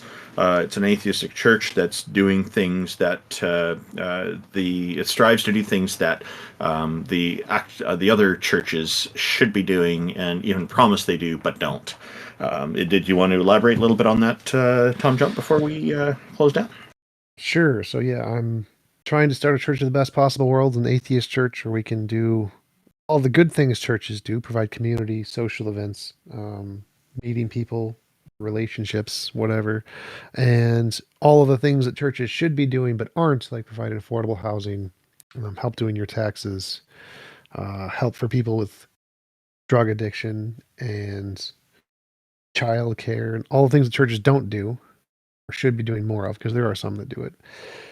And the start is hopefully to buy an apartment building to provide affordable housing and then gain an income that we could build a church and use advertising to grow the church. And that would be really cool. But I need another 100,000 or so, probably, to do it. And so if you can support, that'd be great. If you know any billionaires, that would be great. If you happen to find any gold bricks lying on the ground, please send them my way. Donate apartment building, that'd be great. Yeah, I was just thinking maybe somebody who wants to donate large sum of money could help with that. That'd be fantastic, because then it can help so many people. So thank you, everybody, for tuning in. And I guess, Taco or Amy, is there any last thing you wanted to say before we close down? Yeah. Oh, no, go. That was it. Just thank you as always, Randolph, Tom, Taco, and Jefferson Spatchcock and everybody. Yeah, we need to give alternatives to religion. I think these shows and all of the different channels out there and all of the different clubs that we have are great alternatives. So keep being awesome to each other, and thank you, Randolph and Taco, as always.